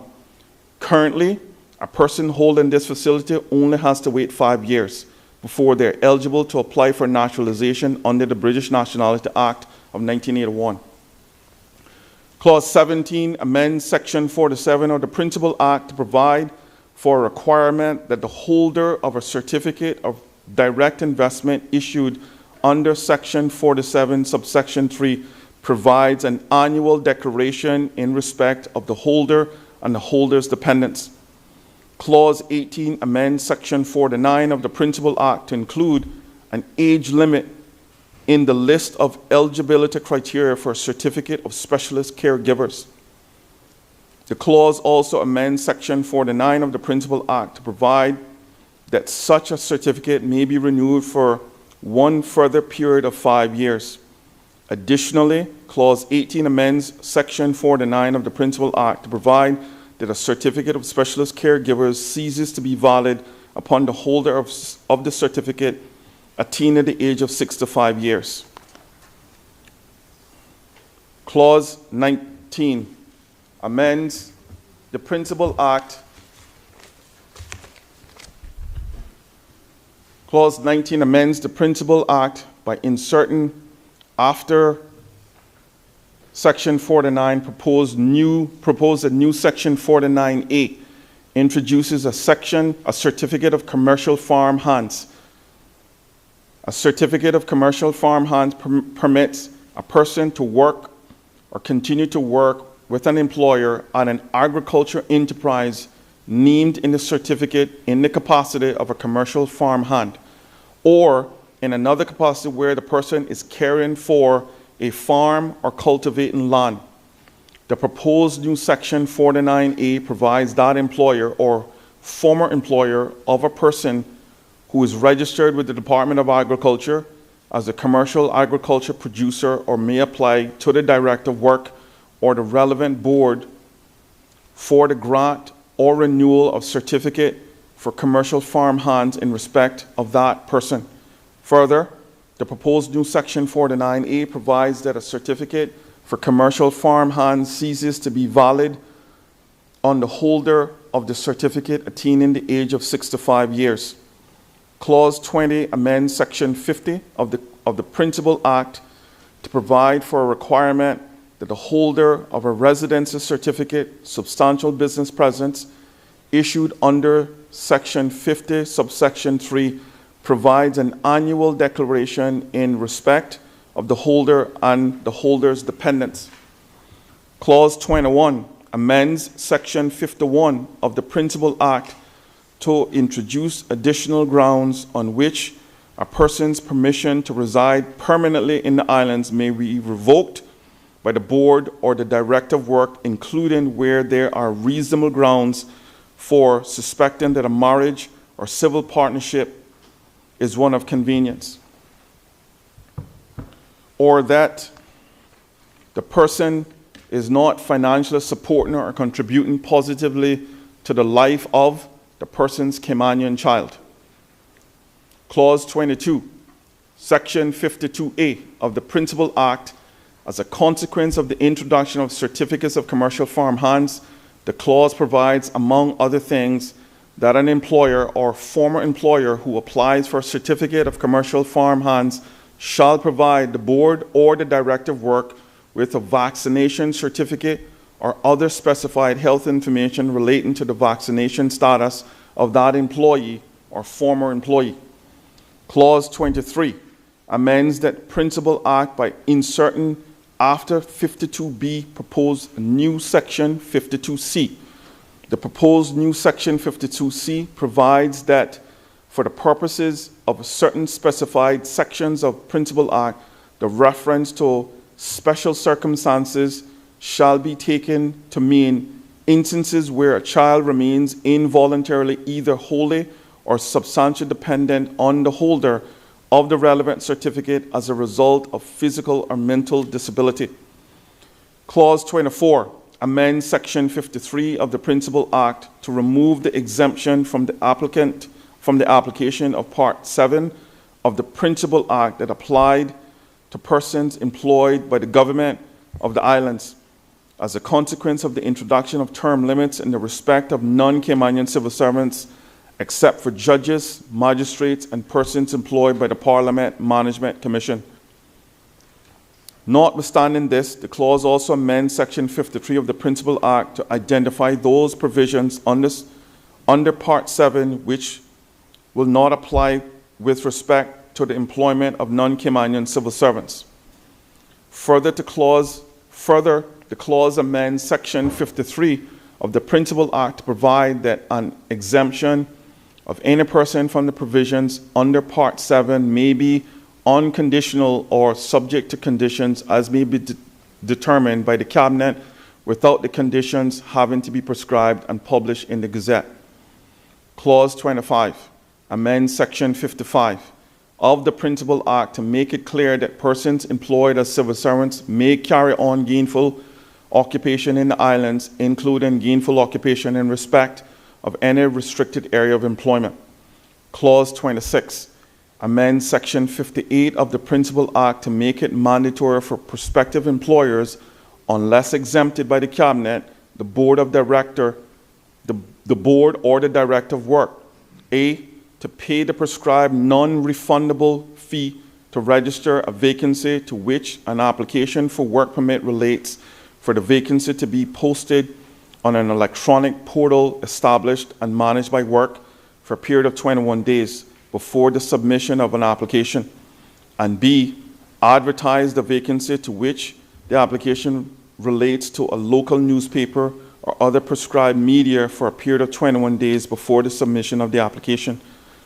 The clause also amends Section 58 of the Principal Act to provide that among the matters that are to be taken into account in respect of an application for the grant or the renewal of a work permit is whether the resources or the proposed salary of the worker are able to support the worker and if applicable, the worker's spouse or civil partner. Where there are dependents, it will also be taken into account whether the resources or the proposed salary meet the prescribed financial standing of the requirements to be able to support the dependents.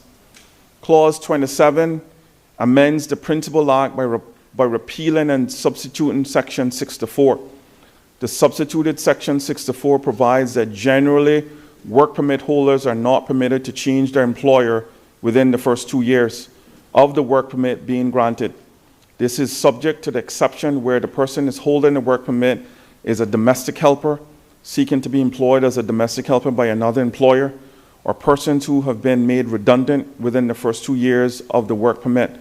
The clause further provides that unless the work permit holder satisfies the directive of work that there are certain prescribed circumstances which resulted in the work permit holder terminating in employment within the first 2 years of the work permit granted, the former work permit holder shall leave the island for at least 1 year before any other prospective employer is able to apply for a work permit in respect of that person.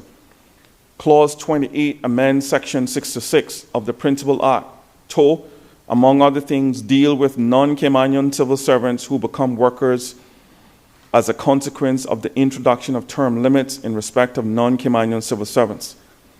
Mr. Speaker, Clause 20 also amends Section 66 to assist with dealing with margins of convenience amongst work permit holders.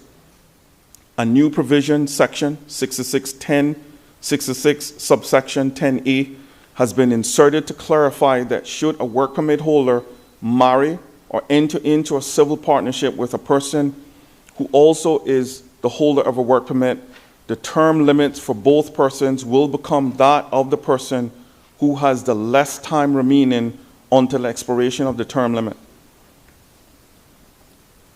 Clause 29 amends the Principal Act by inserting proposed Sections 66A, 66B, and 66C. The proposed Section 66A provides that the Cabinet may make regulations exempting a class or categories of a class of workers from the term limit requirement under Section 66. The proposed Section 66B provides for the introduction of term limits for non-Caymanian civil servants. The proposed Section 66C provides that where an exemption relating to the appointment or reappointment of a non-Caymanian as a civil servant is granted under the Public Service Management Act 2018 revision, that exemption shall be treated as an exemption from the term limit requirement under proposed Section 66B for the period of exemption granted under the Public Service Management Act 2018 revision. Proposed Section 66C also provides that where such an exemption is granted, the relevant appointing officer shall notify the Cabinet in writing of the exemption within 30 days after the decision to grant the exemption is made. Clause 30 amends Section 67 of the Principal Act to empower the Director of Work, other consultation with the Minister, to prescribe any notice published in the Gazette the fee for a work permit or temporary work permit in a case where an occupation for which a work permit or temporary work permit is being sought is not prescribed. The fee prescribed by the Director of Work shall not exceed the highest annual work permit fee prescribed under Section 72, subsection 2, subsection F. Clause 31 amends Section 70 of the Principal Act to provide that a marriage officer, a registrar, a civil registrar, or a civil partnership officer shall request prescribed information from the parties to an intended marriage, or an intended civil partnership or a civil partnership for the purposes of determining where there are reasonable grounds for suspicion that a marriage or civil partnership is one of convenience. This clause also amends Section 70 of the Principal Act to provide that the failure to comply with any such request shall be taken into account by the marriage officer, registrar, civil registrar, or a civil partnership officer unless there are exceptional circumstances that have caused the non-compliance. Clause 32 amends the Principal Act by inserting proposed new Section 71A. The proposed new section empowers the Director of Work to reissue certificates and provide duplicates of any license or permit granted under the Act on the application by the person to whom the original was issued or granted, and the payment of the applicable fees. Clause 33 amends Section 72 of the Principal Act to empower the Cabinet to make regulations to prescribe the information which may be requested in order to determine whether there are reasonable grounds for suspicion that a marriage or civil partnership is a marriage or civil partnership of convenience. The clause also amends Section 72 of the Principal Act to provide of subsection 2, subsection F, that regulations may be prescribed, among other things, the fees payable in respect of the reissue of a certificate or a document and the provision or any duplicate of a license or permit. The clause provides further at proposed subsection 2, subsection FB, that the regulations may provide for the refund, waiver, or reduction of those fees, and may prescribe the circumstances under which the fees may be refunded or waived or reduced. Further, Clause 33 amends Section 72 of the Principal Act by way of the insertion of subsections 3 and 4.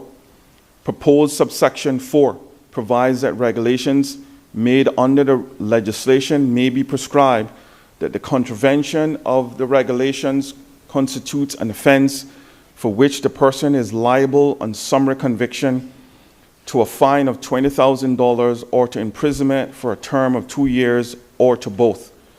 Proposed subsection 4 provides that the power to make regulations under subsections 2 includes, among other things, the power to provide for such exceptions, limitations, or conditions that the Cabinet considers necessary or expedient. Clause 34 amends the Principal Act by inserting after Section 75 proposed new Section 75A. The proposed new section provides for the offense of submitting false information concerning one's financial standing. The proposed new section also stipulates that the provision of false information in relation to one's financial standing is a ground for revocation of the relevant certificate or work permit. Clause 35 amends the Principal Act by inserting after Section 83 proposed new Section 83A. The proposed new Section 83A provides for various transitional matters as a consequence of the amendments proposed under the legislation.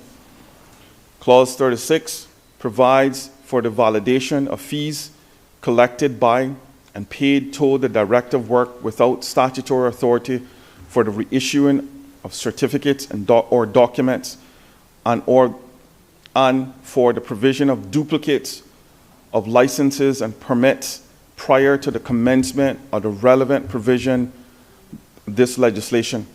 Clause 36 also provides for the validation of certain fines imposed by the court without statutory authority prior to the commencement of the relevant provision of this legislation. Clause 37 provides that the legislation does not affect any order or determination made by a court relating to fees collected by and paid to the Director of Work for the reissuing of certificates or documents and the provision of duplicates of licenses and permits prior to the commencement of the relevant provision of this legislation. Clause 37 also provides that the legislation does not affect any order or determination made by the court relating to fines imposed by the court on persons convicted of offenses under the regulation made under the Principal Act prior to commencement of the relevant provision of the legislation. In closing, Mr. Speaker, honorable members, my fellow Caymanians, we are no longer standing at the crossroads. The decision today is about putting politics aside, speaking truth to power, prioritizing our people, and having an unapologetic courage to do the right thing for our country. We can continue down the road of abstaining from progress, overwhelmed systems, and Caymanians feeling like strangers in our own country. Or we can choose a different path. We can choose the path of reform that inspires hope. We can choose the path, thank you. We can choose the path of courage. We can choose the path that says our people matter, our people come first, and our people deserve better. When I think about this bill, Mr. Speaker, I think about every Caymanian who has ever been told that he or she was not qualified enough, wasn't experienced enough, wasn't connected enough. I think about parents who have been and are worried about their children's future. I think about every young person who has wondered if there's a place for him or her here in the land of that our ancestors built. Mr. Speaker and honorable members, the work that the ministry has begun is only the start. By modernizing our immigration and labor systems, reforming our pensions legislation, and strengthening the enforcement against abuses, we're laying the foundation for a more equitable, efficient, and sustainable future for all Caymanians. These reforms are more than about policy. They are about ensuring that people have real opportunities to thrive, that our seniors can retire with dignity, and that our islands remain a place where our Caymanians feel seen and valued. In the months ahead, we will continue to build on this foundation, guided by the broad outcomes outlined in a strategic policy statement and united in service to our people. In fact, Mr. Speaker, the work has already begun. No sleep for us. As the ministry's team has been collating the comments received at the many stakeholder meetings, public consultations, including consultations with the official opposition, as well as other groups and individuals who's offered a contribution, anticipating a successful outcome at this juncture. I have in my possession the first draft of the new cabinet paper, which will seek support for drafting of the next round of immigration reforms. This will encompass suggestions and recommendations from our varied and diverse entities. My ministry is also working on the regulations, and so in the first quarter and in quarter one, we will be inviting members of the opposition to have the first look in the spirit of collaboration before progressing it to cabinet. The journey ahead will require commitment, collaboration, and a continued vigilance, but I am confident that with the right measures, we can create systems that are both fair and effective, and that truly put Caymanians first. I therefore urge this honorable House to support these initiatives as together we build a stronger, more resilient Cayman for today and for generations to come. This bill embodies our values: integrity, innovation, respect, responsibility, courage, and cohesion. This bill is evidence-based decision-making. Today is the opportunity for every member in this House to revolutionize politics, break the cycle of intentions, and replace it with outcomes that serve our people. I know that Caymanians who collectively voted for us deserve action, they deserve protection, and they deserve employment opportunities. The bill is a response to the call for action we can no longer ignore. Our Caymanians, our guest workers, residents, and visitors deserve the best this country has to offer: unity, prosperity, and hope. Thank you, Mr. Speaker. Thank you, honorable members. And thank you to the people of these beautiful Cayman Islands. This is for you.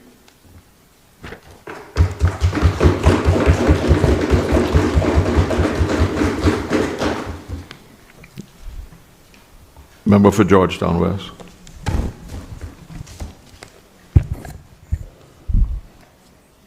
Mr. Speaker, thank you. Mr. Speaker, I rise to advise this honorable parliament that I am not in a position to debate or vote on any amendments pertaining to the Immigration Transition Amendment and Validation Bill 2025 because of a business conflict. But I do want to note, or it be noted, that I commend the minister and his team for working very diligently on these amendments. Thank you. So recorded in accordance with Standing Order 496. Does any other member wish to speak? Leader of the Opposition.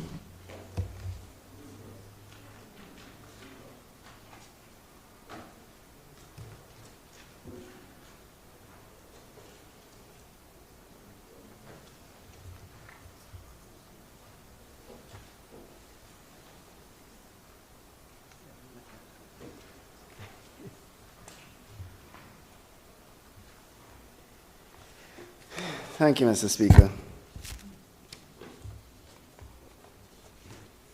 Mr. Speaker, James Baldwin once said that not everything that is faced can be changed, but nothing can be changed until it's faced.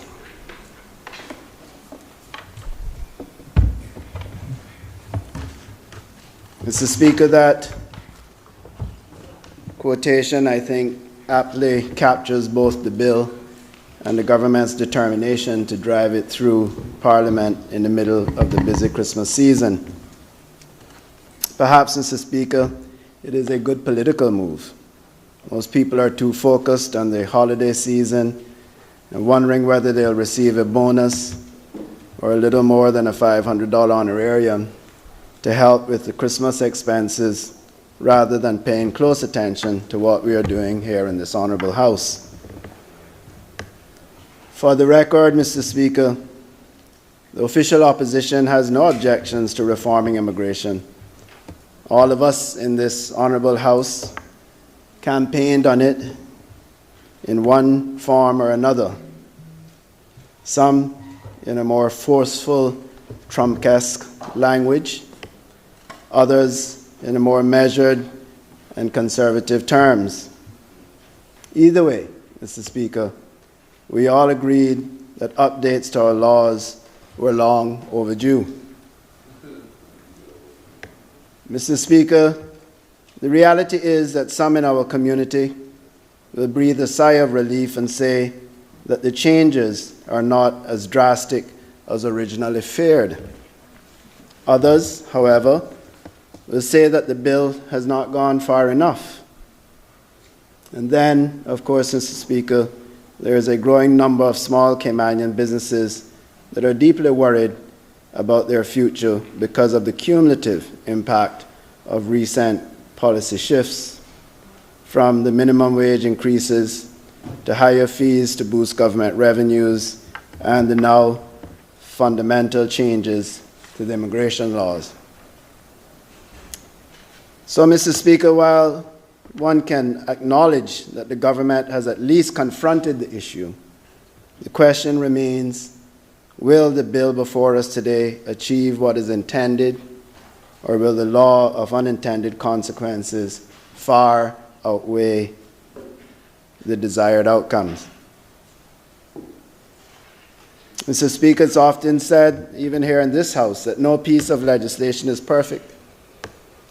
But, as President Barack Obama once observed, a good compromise, a good piece of legislation, is like a good sentence or a good piece of music. Everybody can recognize it. They say it works, it makes sense. Mr. Speaker, the official opposition had hoped that more time would have been given to properly review the 17 amendments before us. And while we thank the government for circulating them yesterday afternoon, that simply was not enough time.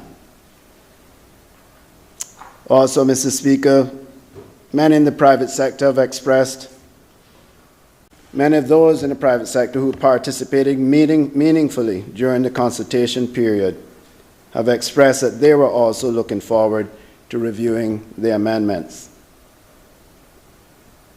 I would go as far as to say, Mr. Speaker, that there were members on the government's own side who felt it would have been sensible to defer this bill until January. But, Mr. Speaker, the government has the numbers, and so the bill will proceed. Now, Mr. Speaker, before the rhetoric starts, before the speeches about who loves Cayman more and the history lessons and the casting of blame, I wish to reiterate clearly the official opposition supports immigration reform and intends it to be as cooperative as possible. However, 24 hours to review 17 amendments and their implications to such an important and critical bill is simply not enough for us nor the general public. Mr. Speaker, also let me also state this plainly. Those on the other side may claim to love Cayman and its people as much as we do, but they cannot claim to love them more than we do. Our seating arrangements in these chambers has nothing to do with our love for our country, particularly for those of us who have been elected multiple times in succession. So, Mr. Speaker, I now turn to a few points on of principal concerns with the bill, and in particular to some of these amendments. The government has presented this bill as an exercise in modernization and efficiency. The opposition sees something very different. A bill that expands executive power without adequate safeguards, introduces legal ambiguity, and bypasses proper public consultation and elevates wealth above long-standing national contribution. At the outset, Mr. Speaker, we raise grave concerns with Clause 4, which grants sweeping information sharing powers to the Director of WRC. This provision seems to contain no meaningful guardrails. It fails to define what information is necessary, from whom it may be obtained, or under what objective criteria. It opens the door to access highly sensitive data from agencies such as the Health Services, Children and Family Services, and Civil Service, without, Mr. Speaker, a clear conflict resolution mechanism and without proper reconciliation with the Data Protection Act or the continual right to privacy. This is not balanced government, Mr. Speaker.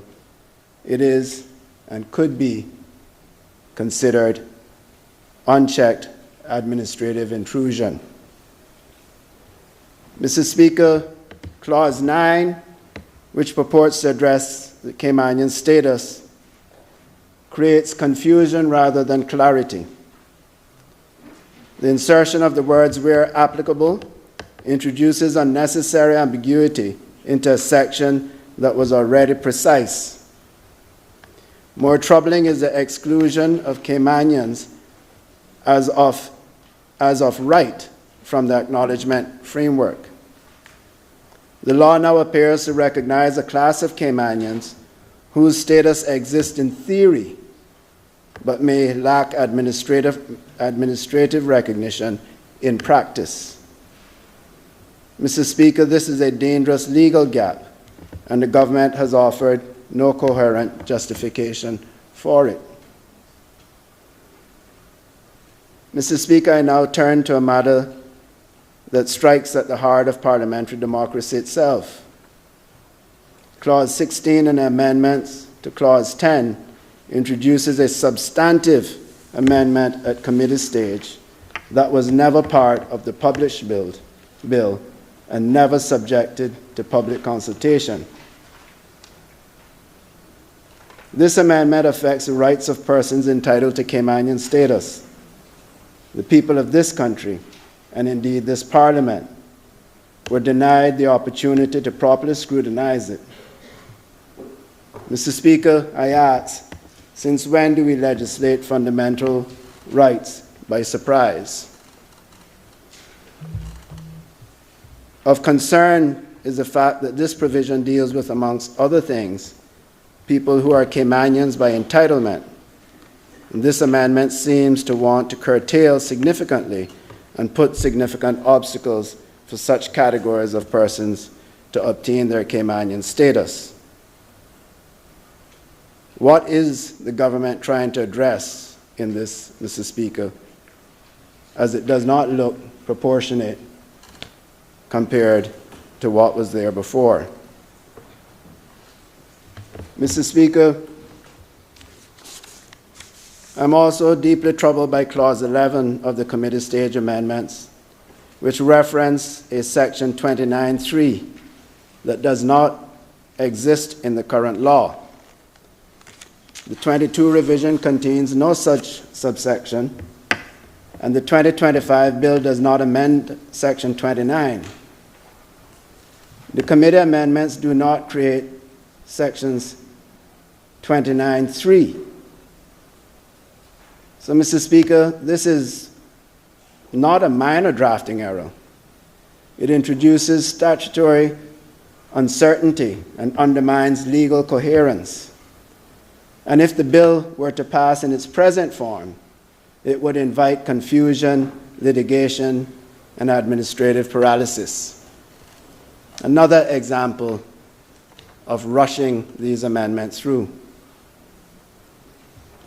Mr. Speaker, perhaps one of the most profound and far-reaching concerns arises under Section 42, dealing with permanent residency for persons of independent means.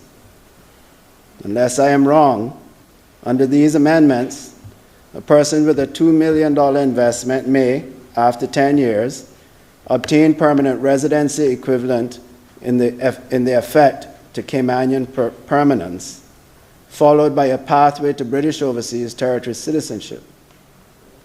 The physical residency requirements remain unclear, and the long-term demographic, political, and economic impacts have not been transparently assessed. But, Mr. Speaker, what message does it send to our people? That money carries more weight than decades of service? That those who built this country through labor, sacrifice, and community are less valued than those who can purchase entry? This policy risks creating a two-tiered society, one for the globally mobile wealthy and one for everyone else. It reminds me of a case that I hope the government will help me out with. I'm already speaking to some of the civil servants about a young lady who grew up here in Cayman, moved here as a baby, and when she approached 18, the gentleman she thought was her biological father had to do the paternity test. And it came back negative. Notwithstanding that perhaps when the young lady was younger, she had to have a bone marrow transplant. And that could have thrown off the testing. But needless to say, this is the only home that she knew or knows. She had 12 O-level passes, 11 at grade 1, and 1 at grade 2. She went on to receive, one second, Mr. Speaker. She went on to receive recently the Department of Education Services, Cayman Islands Government Congratulations from John Gray High School, the 2025 Regional CSEC Merit Scholar. Mr. Speaker, she is in school in Jamaica, and her father will be going to court next week for her overstaying. If she had $2 million, wouldn't be an issue. Mr. Speaker,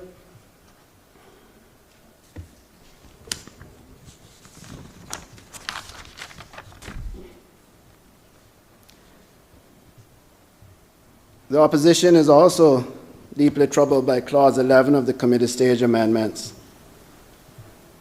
which references a Section 29.3. I think I went through that already. Sorry. Mr. Speaker, when it comes to those of independent means, let us speak plainly.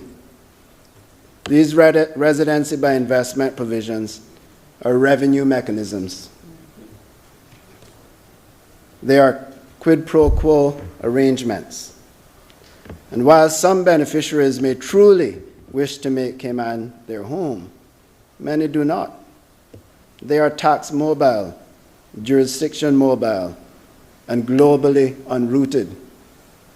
Yet this bill accelerates their path to permanence, while long-serving residents, including those married to Caymanian, face ever-narrowing routes to belonging.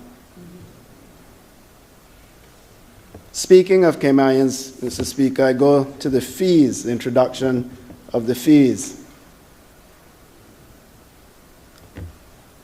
Mr. Speaker,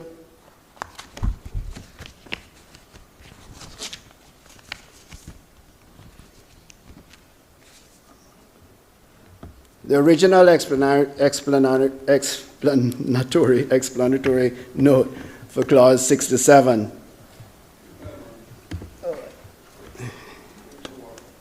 thank you.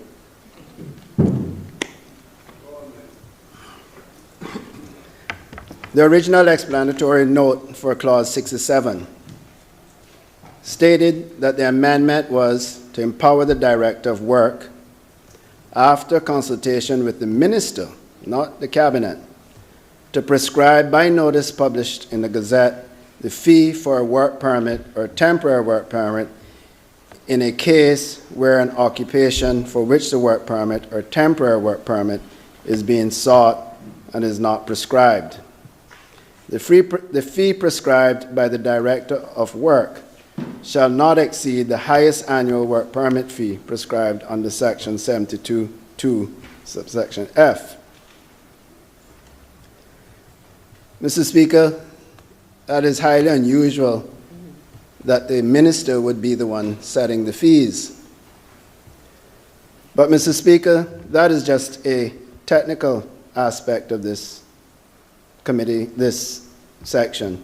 It is a committee stage amendments that goes beyond the original contemplation to amend contemplation for the amendment published in the bill for the public consultation and has now added additional categories of fees. One can argue whether these substantive changes and to what extent these should have been put out for public consultation, but nonetheless, here we are. The new fees are application fees, work permit fees, and identification card fees. These, Mr. Speaker, I believe are simply revenue measures. And the concern with this provision is that the government is taking numerous bites off the same cherry at the expense of the ordinary Caymanian and local businesses. The extent to where one must ask, is this unjust enrichment? Mr. Speaker, we've always had a work permit fee, which traditionally encapsulated the cost of the work permit and subsumes the administrative work carried out by the staff. Now we have a new application fee. Now we are saying that there is a separate application fee which is to deal with, which we presume is the fee to cover administrative costs of processing the application. This fee increased from $100 to $500. So we also have, Mr. Speaker, the work permit fee. So let us agree that the work permit fee is the segregation of the work permit. The segregation of work permit fee is the fee for the privilege of obtaining a work permit. So let us call that, I guess, a royalty fee. Then, Mr. Speaker, you have identification card fee. This is aimed at bringing back identification cards. And we don't know at this time what the fee is. But I have the question I have to ask the government is, will the fee be proportionate to the cost of taking the photo and printing the card? Or is the proposed fee going to have any bearing on the cost of the card, or is it an inflated fee? That is purely to generate revenue. A fee that is a revenue measure as opposed to having a regulated identity card for work permit holders.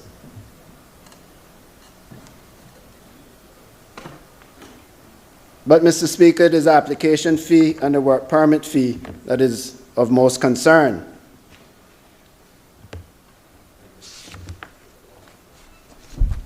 In the 15th of November 2025 Cayman Compass article entitled "Angling Announces Massive Fee Hikes" stated that the work permit admin fee increased to $500 from $100. Temporary work permit fees will increase by up to 200% depending on the income band. Anglin said that immigration fees are expected to earn an extra $15.4 million in 2026 and $17 million in 2027. Mr. Speaker, we are a country of under 100,000 people with a work permit population of around 38,000. That, again, is of December 2024, according to the CNS report of March 31st, 2025, entitled "Work Permits Climb to Almost 38 at the End of 2024. But, Mr. Speaker, the question is, who does the government think is paying these 38,000 work permit fees? In deciding to hike these fees to what could be considered nose-level bleeds, what data analysis has the government undertaken to advise the various demographics of the Cayman population how these fees will impact them?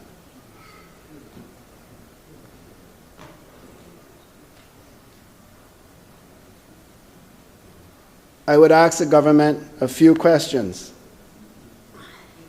How many individual persons' work permit applications were made in 2024? How many Caymanians make work permit applications or made work permit applications in 2024? How many small or micro businesses, local businesses in Cayman applied for work permits in 2024?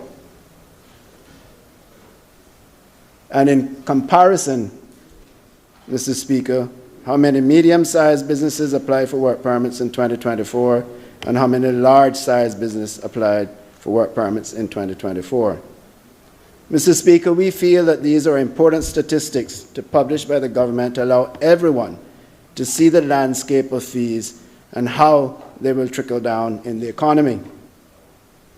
Because at the end of the day, Mr. Speaker, it is a Caymanian. Majority of the work permits are from Caymanians or Caymanian businesses. So, Mr. Speaker, Many are concerned and have received numerous messages from persons wondering how they will make it next year. Local restaurants who now claim they will have to increase the hamburger to $15 or $20. Concerns of minimum wage, which we all appreciated had to go up, but as well as an increase in their liquor license, increase in the work permit applications, increase in the administrative fee for the work permit applications or any amendments to the work permits. These are troubling questions that our small and medium-sized businesses have. Yes, the hotels can manage it. Yes, the law firms can manage it. Yes, the accounting firms can manage it. But once again, like our budget, Mr. Speaker, where is the relief for our small and medium-sized Caymanian businesses? Like our budget, Mr. Speaker, where is the relief for Caymanians? Show me where these fee increases are going to put Caymanians at work. Show me where these fee increases are going to help support small and micro businesses. Show me where these fee increases are going, in the absence, Mr. Speaker, of any mention of exemptions, how these fees are going to help the average Caymanian family trying to survive, who are working long hours and require assistance at home. How will they survive the minimum wage increase? How will they survive the $600 driver's license fee? How will they survive the $500 administration fee? How will they survive the increase in the work permit? These are the questions we want answered, Mr. Speaker. Mr. Speaker, I won't belabor the situation. As I said, the government has the numbers, and they will advance the bill as they see please. But what we see, certainly what I see across this bill, is a clear pattern where power is expanded without sufficient restraint, where rights are reshaped without proper consultation. As I will ask the government, was there a human rights analysis done on the provisions of the bill?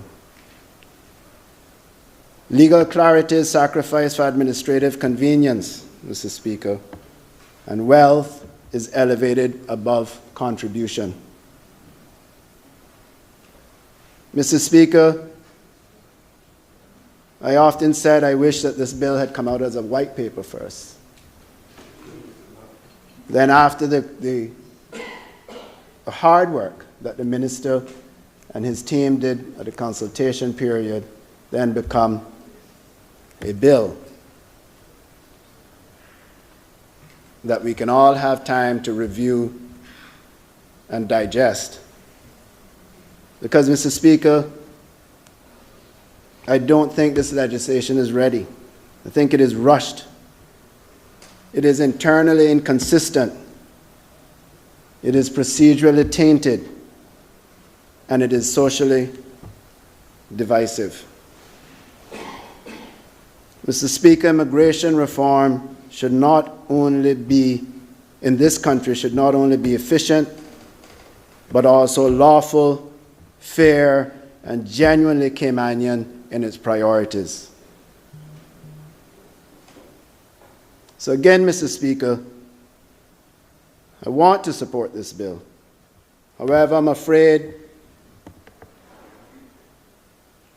that many aspects of this bill will not stand up to legal scrutiny. Mr. Speaker,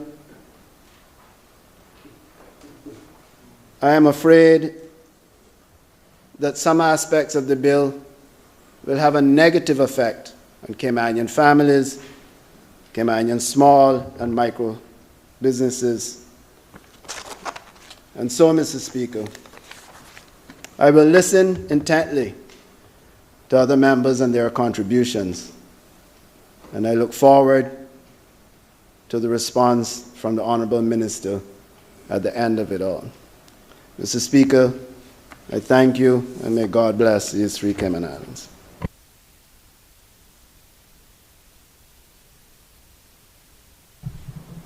Does any other member wish to speak? Member for Bordentown East?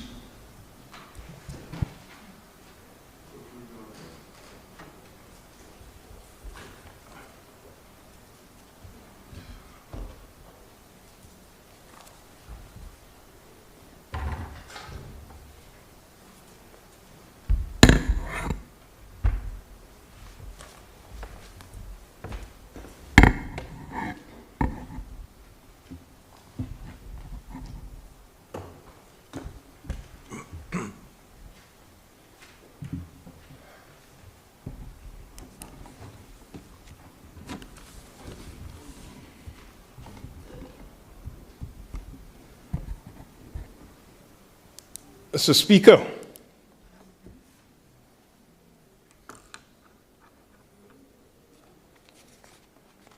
a lot of people are, or a lot of members are hesitant to speak on this immigration transition amendment and validation bill 2025. I will start by saying good evening to my colleagues in this House, listeners by way of television or radio, YouTube, Facebook. So, Speaker, I do believe this is probably my first speech in the opposition, as I've always been on the government side when having to do so. I don't think it's that dangerous to have me up on my feet. Nevertheless, Mr. Speaker, I am here representing the good people of Bordentown East and the entire Cayman Islands. I am committed, Mr. Speaker, to continuing being the voice of the voiceless and the face of the faceless. So, Speaker, without my Bordentown East constituents, my spoke wouldn't have been possible today. I pray that my contribution is more helpful than hurtful. Mr. Speaker,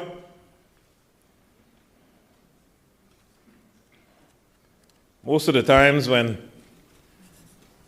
MPs or members of this honorable House start writing, they end up with two different speeches. It depends on the mood of the day.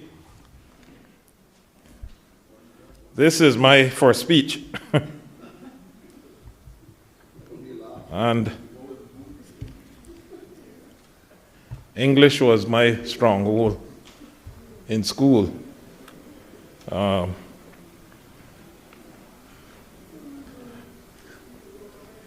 Speaker, we are here to debate this immigration presented to this honorable House, and everything is full game in an immigration debate, or as far as you'll allow me. And I can tell you, very few countries has operated, Mr. Speaker, without immigration. And as a small country, a small cohort of politicians, I've decided, Mr. Speaker, that this country is too precious for me to play games with and toy with the status quo. And opposing for opposing's sake, I was the former minister who put out the white paper. And as the current honorable minister rightly said, a lot of what's there or in this or some 80% was there when he got there. But there is a reason you put out a white paper, and it's to outline official policy, proposed legislation, seeking debate and input. It's looking to solve complex problems. One of the main things is to get feedback to ensure you understand as much as possible the magnitude of the problem and how to attack it. When I mention, Mr. Speaker, very few countries operated without immigration, I give context of out of 186 countries, Mr. Speaker, 3 countries stand out. The number 1 country in the world is Guyana, the only country in the world that achieves full food self-sufficiency across all 7 major food groups. Little to no imports needed in this area, but Mr. Speaker, Guyana still needs to employ outside with some 14,000 work permits. Whilst the other 2 countries that meet 6 of the 7 major food groups, China still has to employ 845,000 work permits, and Vietnam 100,000 work permits. So what do we produce to make ourselves so self-sufficient that when some of us speak, it appears we don't need the world? Although I know that the agriculture minister, is trying his best with food security and is very serious about making this become reality. And at present, we can't pretend we do not need the outside world. I think we can all agree on this. Thought-provoking, but true words. I must state, Mr. Speaker, I am not in the business of hate. And we can be hateful or we can be grateful. I will mention, for example, there are 2 ways to serve food. You can place it down in front of a person, or you can fling the plate at the person and scream, "Eat." 2 ways of serving, but one will definitely go down better. I am sure about this, Mr. Speaker, and we ought to be careful as elected politicians how we serve our words. Now, I've never heard anyone say when they get elected they want to remain in politics forever. But for the ones who are gratefully returned every cycle, we need to ensure that the words we serve don't hurt the ones who still have an interest to continue in this dog-eat-dog profession serving. Some may say, who or what you are alluding to?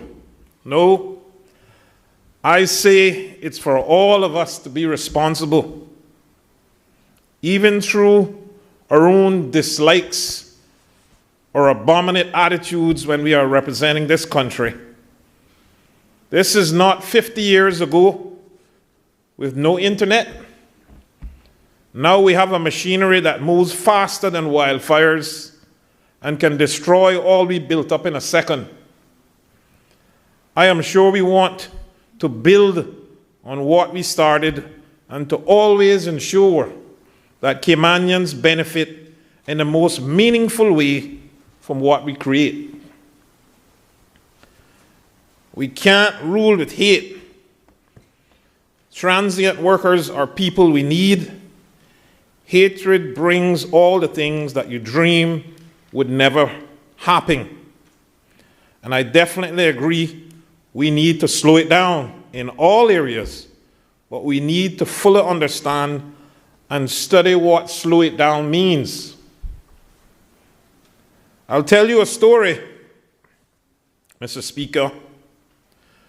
When baboons and monkeys heard that the farmers who used to chase them from the cornfield had died, they celebrated with joy. But the next year, there was no corn at all, Mr. Speaker. That's when they painfully realized the farmer they thought was their enemy was actually the farmer who grew their food. People may not understand the value of your actions today, but they will recognize your importance when you are no longer around. Mr. Speaker, I want this government, and this is my government, and all of our government, to succeed at all times, because we are not sitting over here,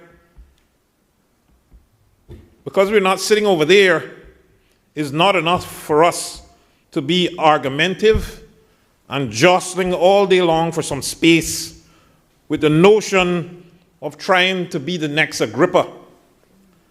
Not me, Mr. Speaker, but Mr. Speaker, we need to discuss some thought-provoking things that, just in case we are going down the wrong road, we can quickly amend, as nothing is ever perfect. But we all have good intentions, I believe. I pray I am correct on this, Mr. Speaker. These islands that once was forgotten in the middle of the Caribbean Sea, tucked away between two of the region's largest islands, just discovered 522 years ago as low-lying islands and only formalized their English control in 1670 via the Madrid Treaty, along with Jamaica. And I am glad I mentioned that, and I'll come back to that. Only settled in 1730, some 295 years ago, and became the dependency of Jamaica, and administered by an appointed commissioner 162 years ago, but administered some 96 years by Jamaica, and only adopted a constitution in 1959. This small place, this gem, this beloved isle, this God-blessed place that most who come here do not want to leave. What a place. Thank God for your many blessings and for leading our forefathers and mothers to instill prayer, love, and faith in our people so we can reap the benefits for years to come.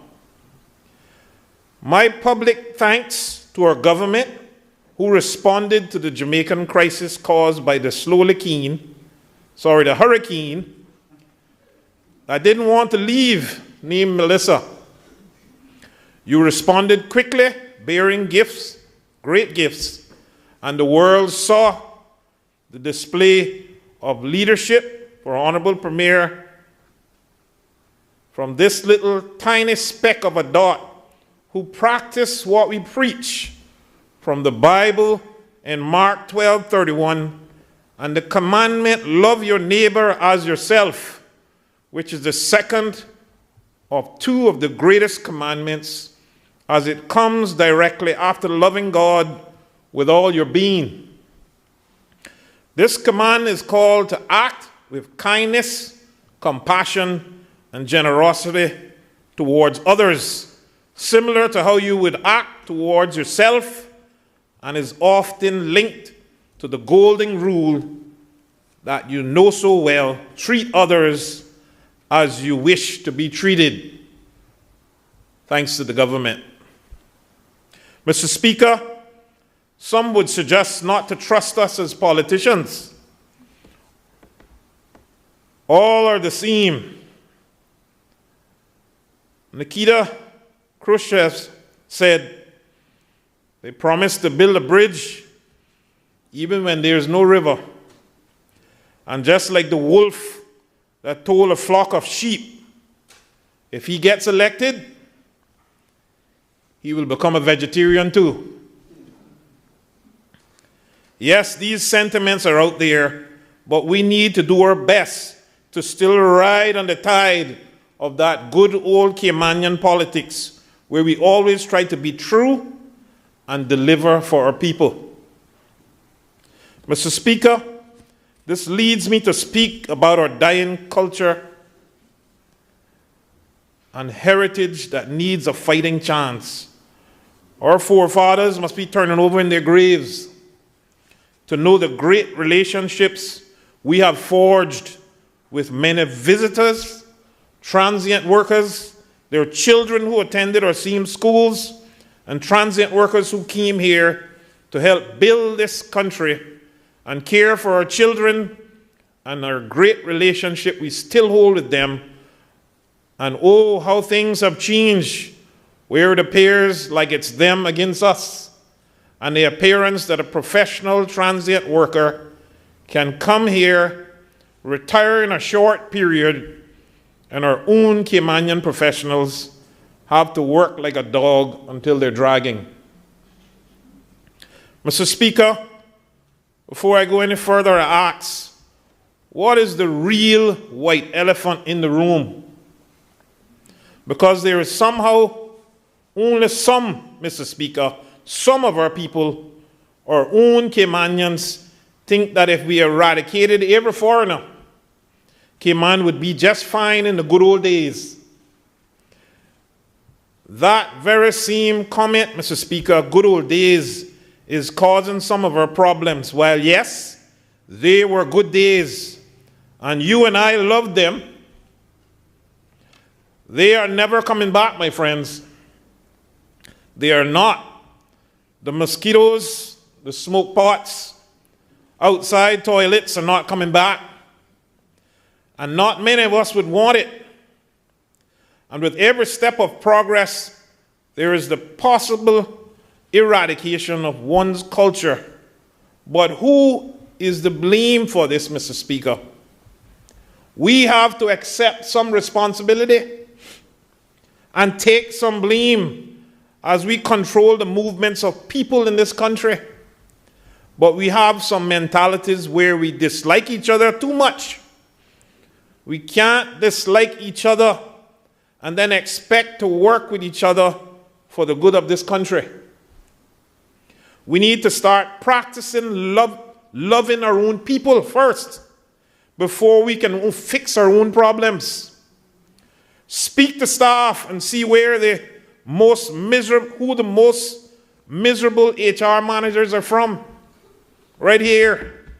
Speak to staff and ask them which HR managers try to elevate them in the company. Foreigners. Speak to staff and see who are more likely to try kissing up to their foreign bosses to receive big bonuses at the end of the year. Is this our own people, I ask? Mr. Speaker, yes, we do have a culture that has been set by those bad-intentioned persons who come here with one thing on their minds: to make a bunch of money, retire early, bragging to the world. Mr. Speaker, a lot of our managers fall right in the trap because they are scared to lose their bonus or sometimes jobs and continue being a nice employee following master plan. Too many Caymanians still sitting on the porch, and we expect to come in here and pound down the heavy maul, not even a hammer, a maul, and everyone else is the problem beside us.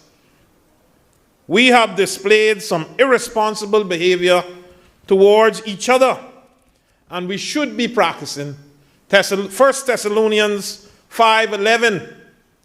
Therefore, encourage one another and build each other up.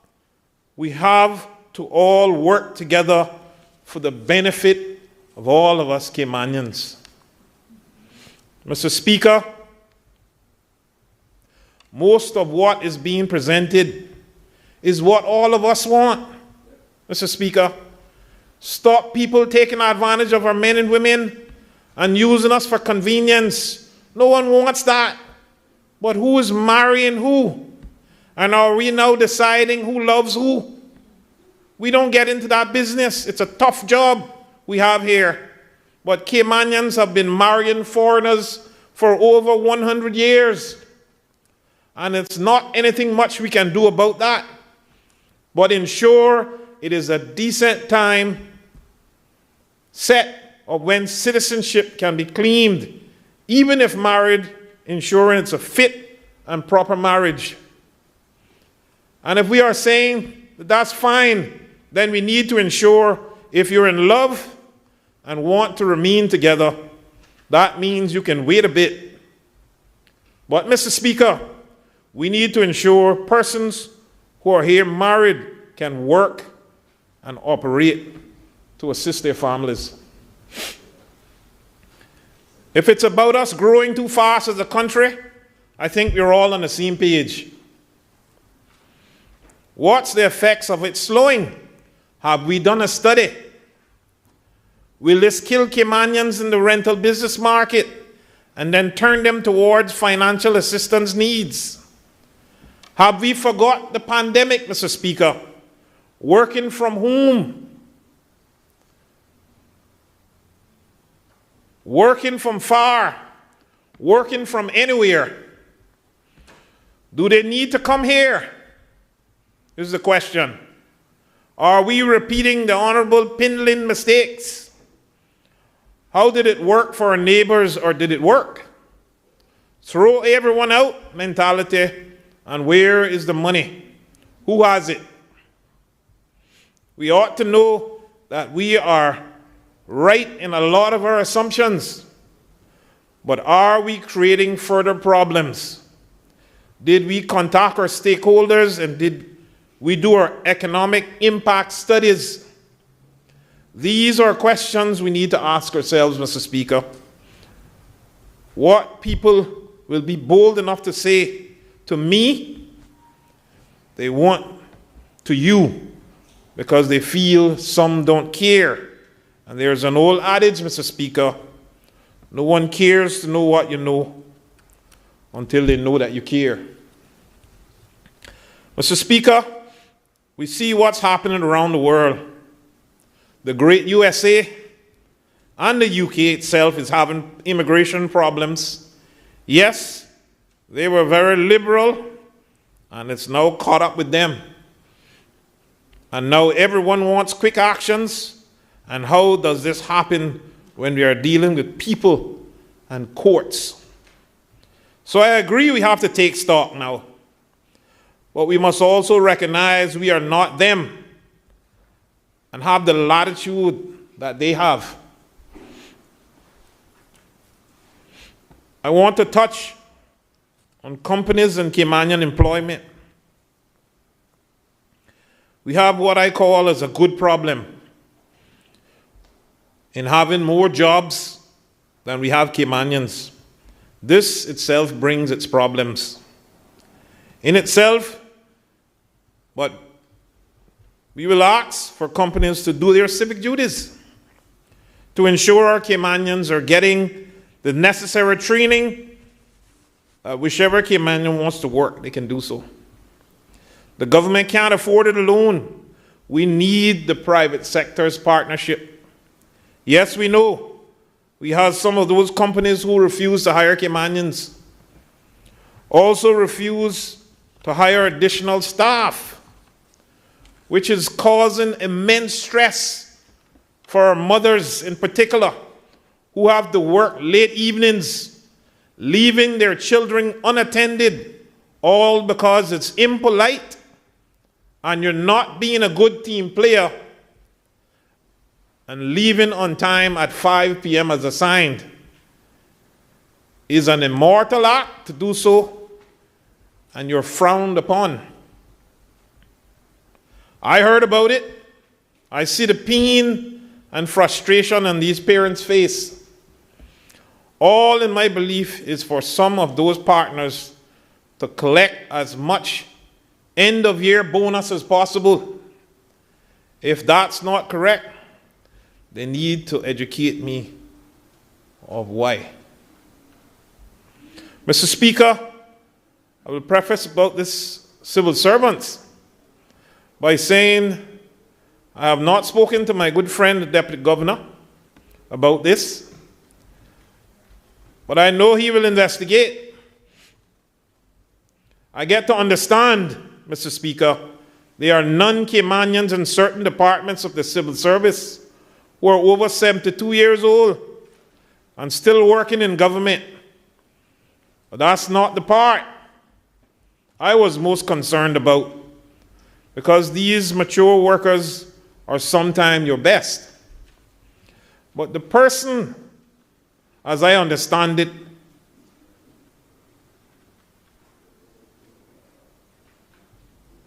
is given extended contracts and allowed to draft their own job descriptions, taking away responsibilities from Caymanians. If this is so, Mr. Speaker, we need to start there. These are the things, my good friend, that I pray is not happening, or will need to be nipped in the bud immediately. Talk to the staff. They have a lot to say. But I always tell them, always try your best to balance all. Mr. Speaker, we all need some growth. Growth is the most important goal of any government. There is always some talks of degrowth and managed retreat.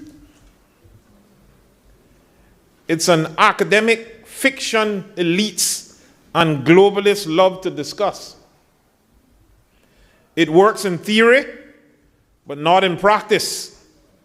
Growth pays for everything: security, health, care, education, environmental protection, everything.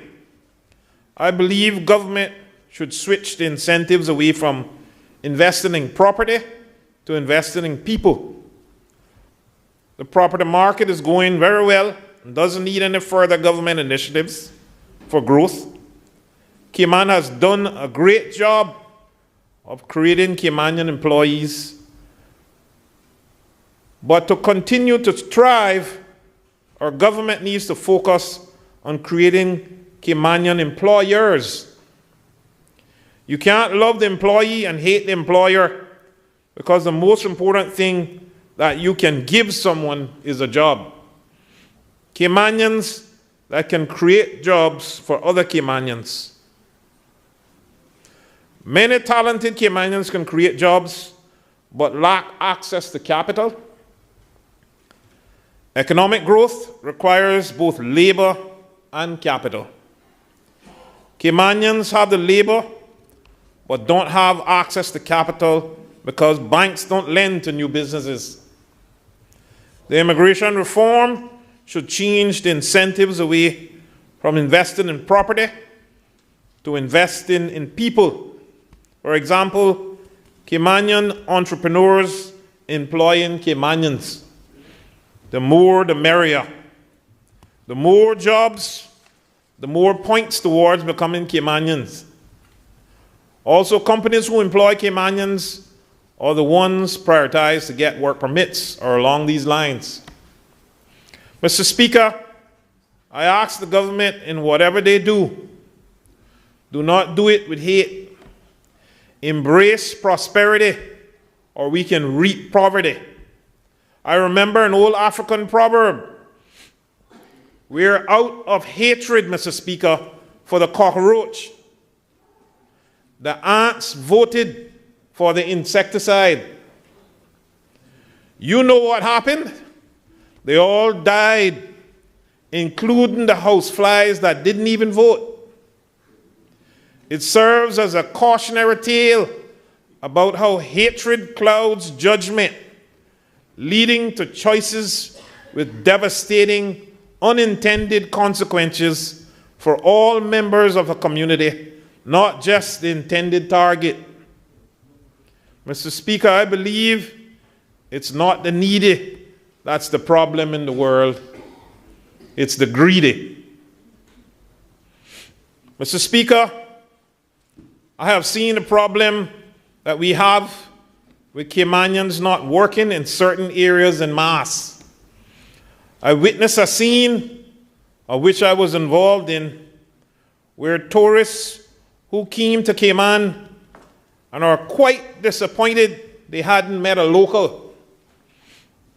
I had tourists at a hotel once hearing I was a local Caymanian ran up to me and wanted to hear my accent, which I don't apologize for.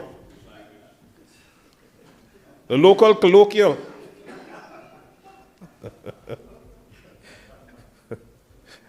And I was alarmed how they had been here for 5 days and didn't meet a local.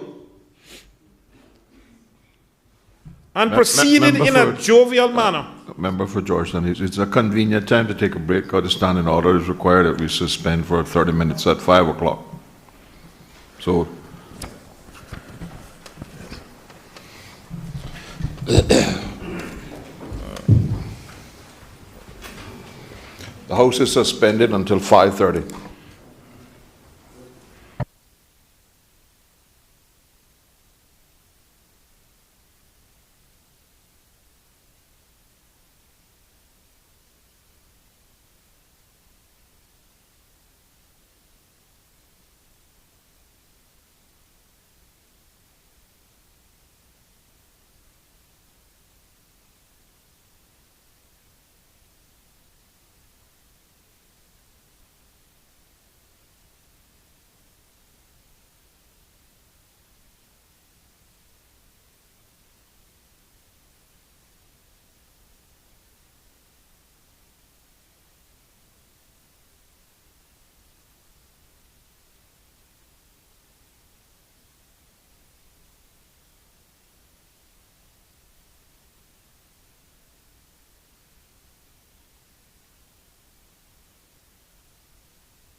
Sorry.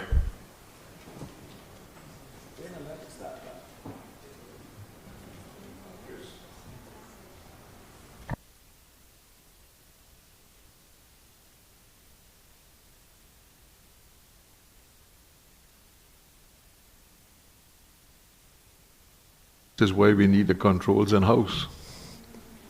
People at the government administration building are gone. Okay.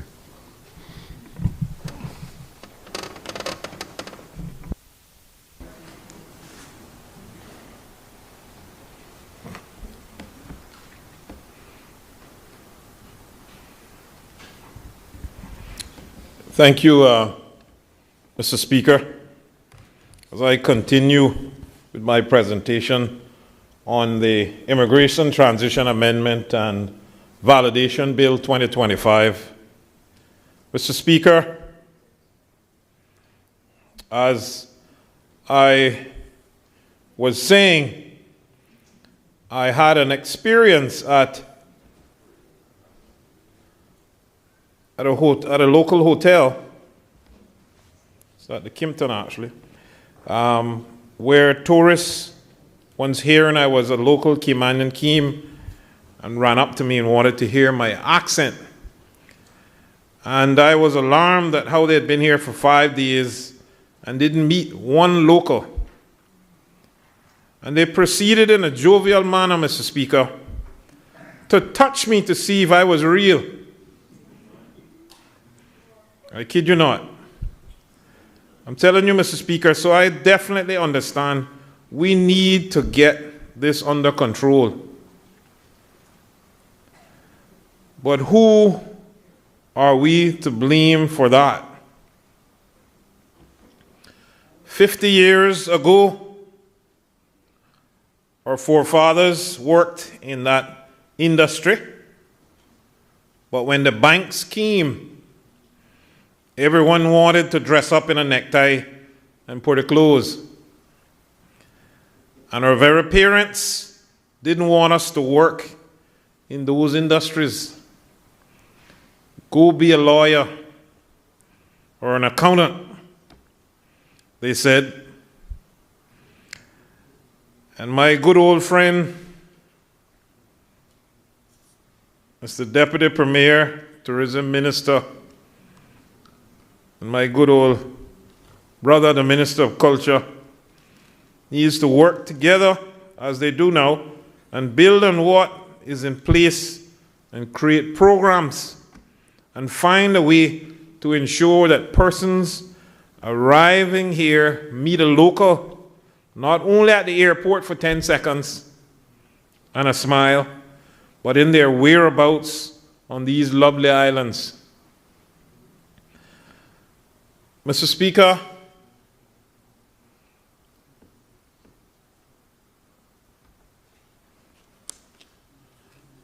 I want to recognize that in the Honorable Minister's presentation, he spoke about the story of Sam. Mr. Speaker, Sam is very real. I know a lot of Sams and Samanthas, but it was very impactful. Mr. Speaker, the Minister made a very impactful story on Sam. And I want to say this for the listening public.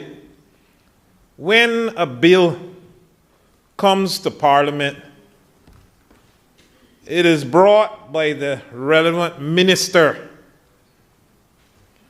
but not every item that is on that, in that bill, is sent to Cabinet by that minister or ministry. Caucus weighs in very heavily, and every member has input on what is actually sent back from the ministry to Cabinet. So some people may look at the minister because the minister is bringing this amendment validation, but every member of caucus has input into what the finished product is that comes down to Parliament. And I say that because people need to understand how the business of politics and government works when they see a bill arrive here at Parliament and it's being debated. What comes from the ministry is what the minister and the ministry agrees on and is sent then to caucus, debated on, discussed, and amendments go back. The minister is charged then even with stuff that, whether he agrees or not, that is what the whole caucus voted on to send back to the ministry to be formalized, to be sent back to go to cabinet. So I just wanted to mention that.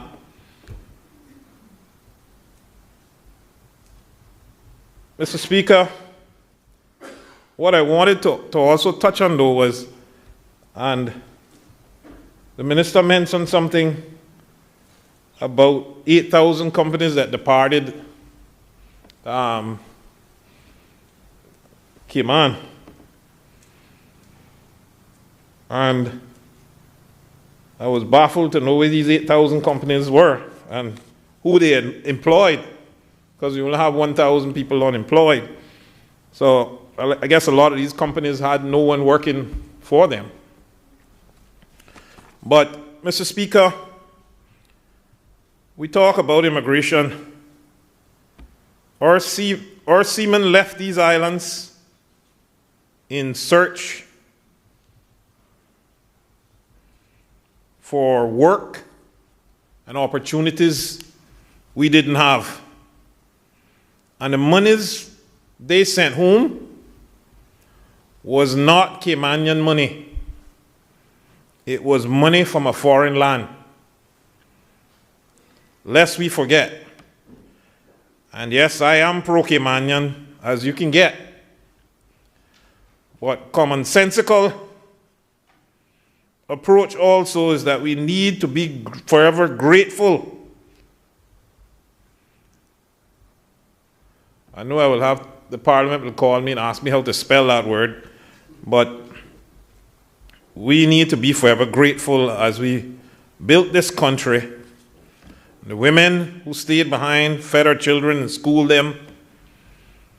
So when we hear Caymanians make mention of who we are building for, or too many people are here, we need to appreciate that we have grown faster than any other country in the world, and not necessarily a bad problem, but still stressful for those who call Cayman home.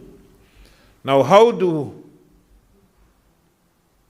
we do this, I don't fully know, Mr. Speaker, but our people are asking for us to slow things down.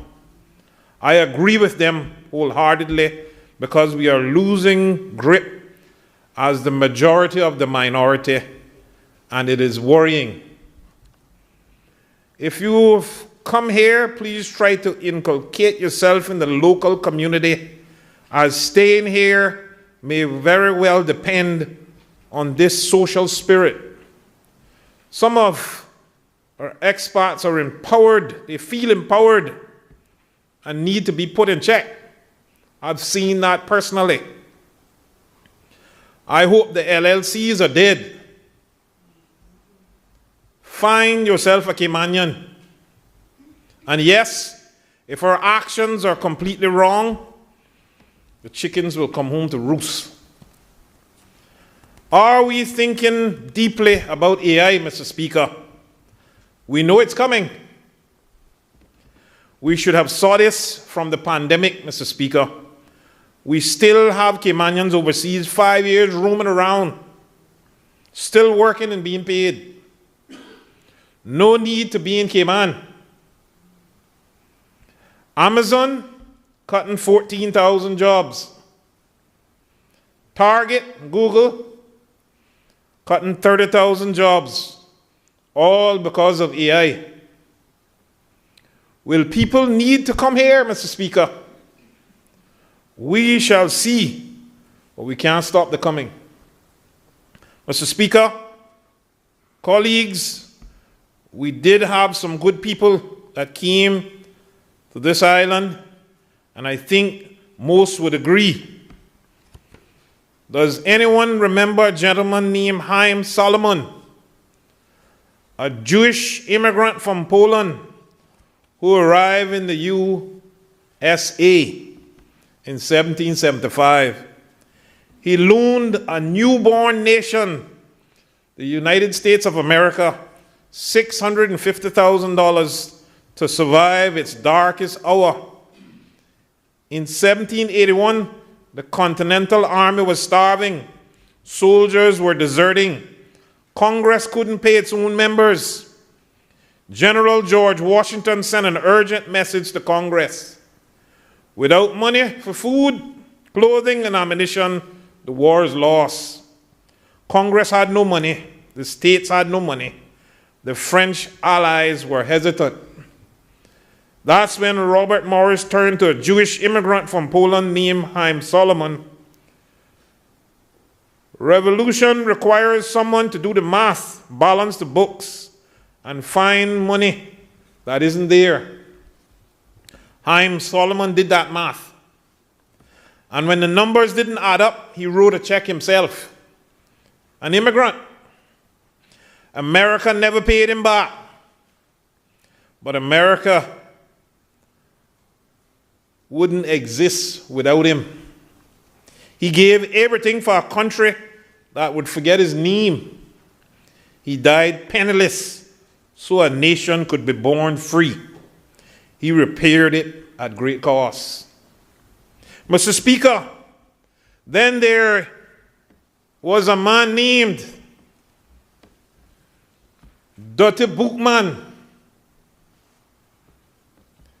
Was brought to Jamaica as a slave and was a maroon and was considered Jamaican and eventually ended up in Haiti, where he became the leader of the Maroons and served as the catalyst of the 1791 revolt in Haiti Revolution.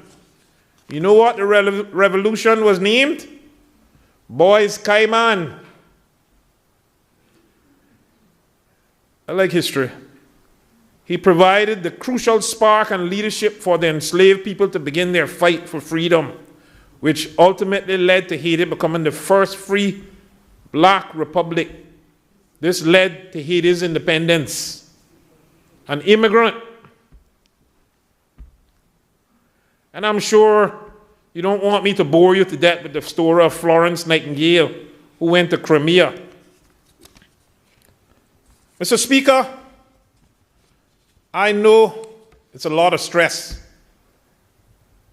And what we do, we certainly don't want to do what the soca artist Ravi said in his song, Prescription. And the chorus, they're about just to relieve stress. You all have to Google that. But we have to continue fighting.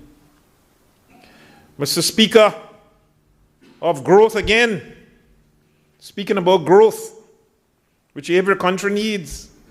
As the subject matter about immigration, we need it, but we have to manage and monitor closely. We have to protect our people at all costs. Let me just tell you about a study done. This is food for thought. I'm an independent opposition. That's where I sit now. Food for thought is best so that we can help us make right decisions. This is food for thought. It was a true experiment done that still haunts scientists today, Mr. Speaker. In the late 1960s, an American ethologist, Dr. John B. Calhoun, built what he called a mouse paradise, a perfectly controlled world with unlimited food, water, and shelter. No predators, no scarcity, no fear, only abundance. At first it was heaven. The mice thrived, multiplied, and built their tiny cities.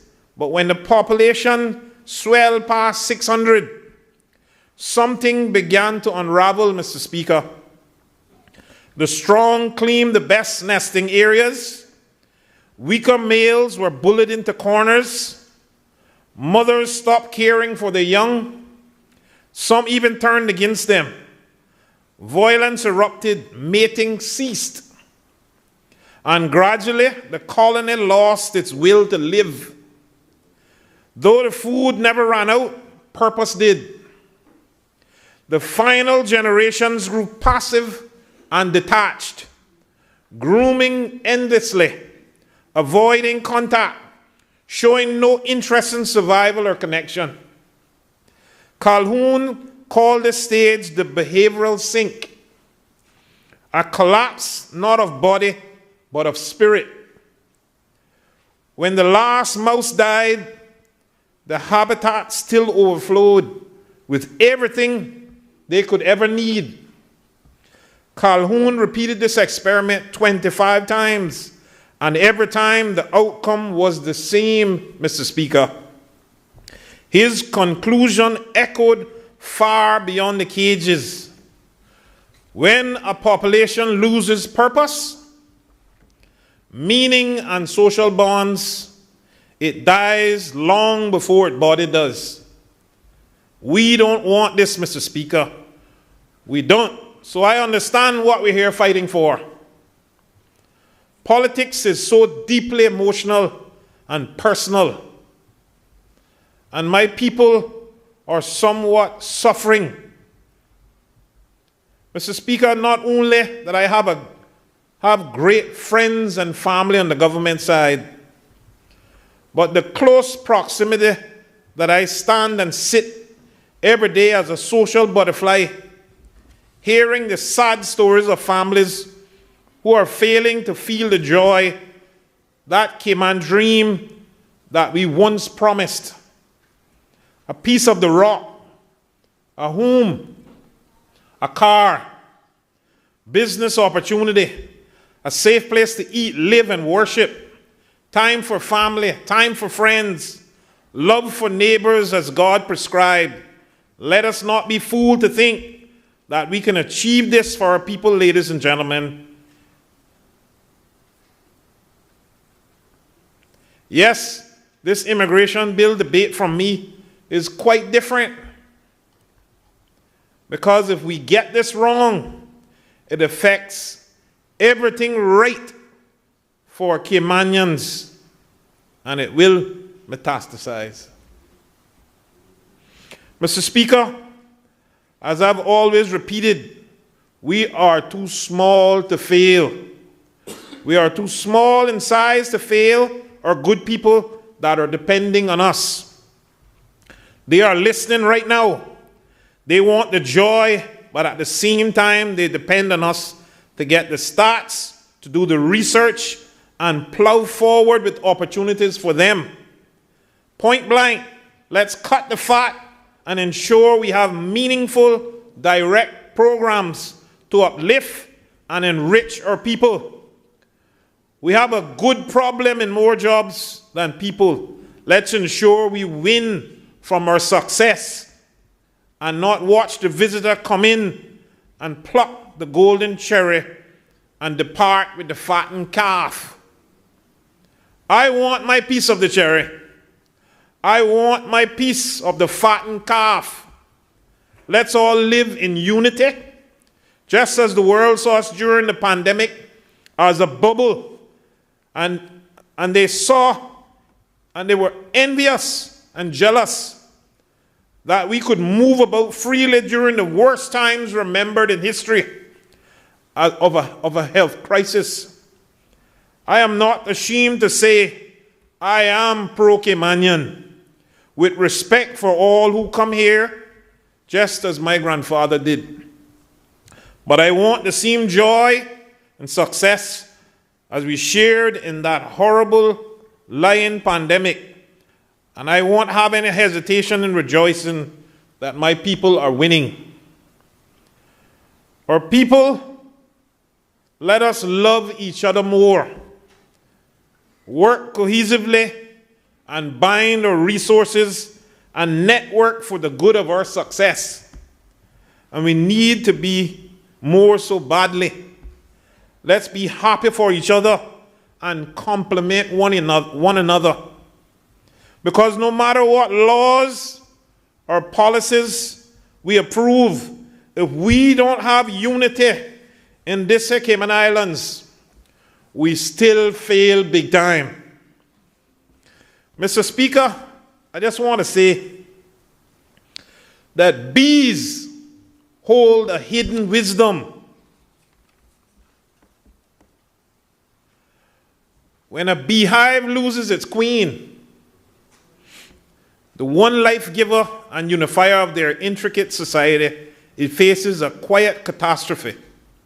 The rhythm of the colony slows, no new eggs means no future, and within weeks, extinction looms. But the bees don't fall into chaos. They don't wait for rescue. Instead, they act swiftly, intelligently, instinctively. What follows is one of the nature's most remarkable responses to crisis. It begins with an unexpected decision. From among the countless ordinary larvae destined to become ordinary worker bees, a few are chosen. They aren't special. They weren't born different, but their destiny is about to change. These chosen few are fed something extraordinary, royal jelly, a potent, nutrient-rich secretion from specialized nurse bees. It's more than food, it's a signal, a biological switch. Fed exclusively on this substance, one larva's body begins to transform. It grows larger, stronger. Its lifespan extends nearly 20-fold. It will no longer serve, it will reign. The queen is not born, she is made. This isn't about superior genes. It's about nourishment, care, and environment. If humans could do the same, take any child, and with the right support, cultivate greatness, imagine the possibilities, Mr. Speaker. Crisis doesn't end life. It creates leaders. The larva's transformation doesn't just save her, it rescues the entire hive. As a new queen, she restores the colony in order, fertility, and rhythm. A future once threatened is rebuilt, stronger, more resilient. A quiet lesson in resilience. In their silence, bees teach us when everything seems lost, what's needed isn't panic, it's vision, choice, compassion, leadership. Their world reminds us that greatness isn't born, it's nurtured. That even in the darkest times, with the right support, someone ordinary can become extraordinary. Because sometimes the most powerful leaders rise from the most uncertain moments.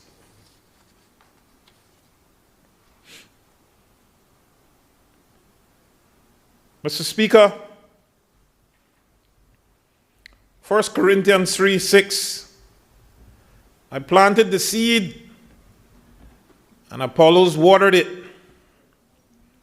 but God made it grow. So neither he who plants nor he who waters is anything but only God, who makes things grow. Have faith continually. Keep God first place and don't think it's you who is so mighty. I pray the government has looked at this carefully. There's a lot of people I really trust over on the government bench, but I also know how busy each minister and ministry is at budget time and around this time of year. The public is nervous, and Caymanians in particular are nervous and are hopeful at the same time.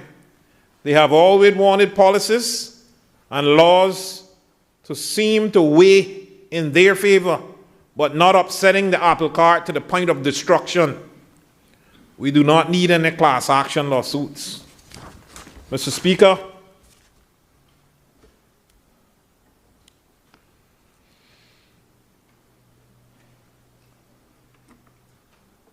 I intend to support what I started, and I pray that everyone recognizes that we all want the same thing.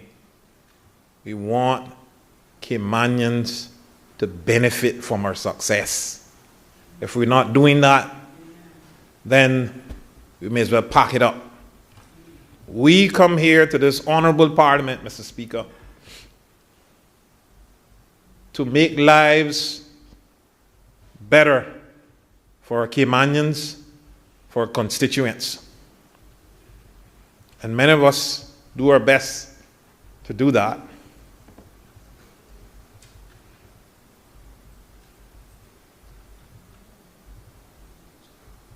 But we need to ensure that we don't continuously do the things that are not working, to drill down, to reach our people, to ensure that things that are important to them, like cost of living, is thought about very seriously and drill down deeply to try to make it a difference for people. Mr. Speaker, I will end my contribution at this time, turn it over to another bidding soul, and I hope that my contribution was something worth the public's time in listening to and realizing that we are not here to hate anybody. We just want the best for Caymanians, and we want to benefit from any success that this country has. God bless the people of these Cayman Islands. God bless this Parliament. God bless the Honorable Premier and his team.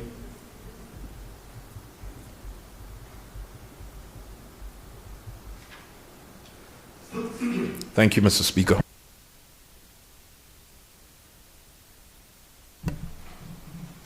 Does any other member wish to speak?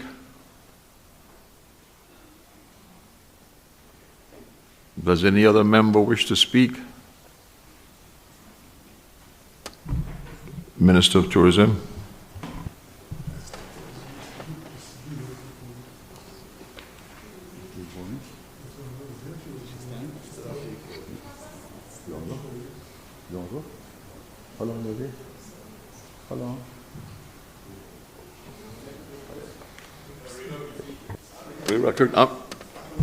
The Minister of Tourism has been recognized. Continue.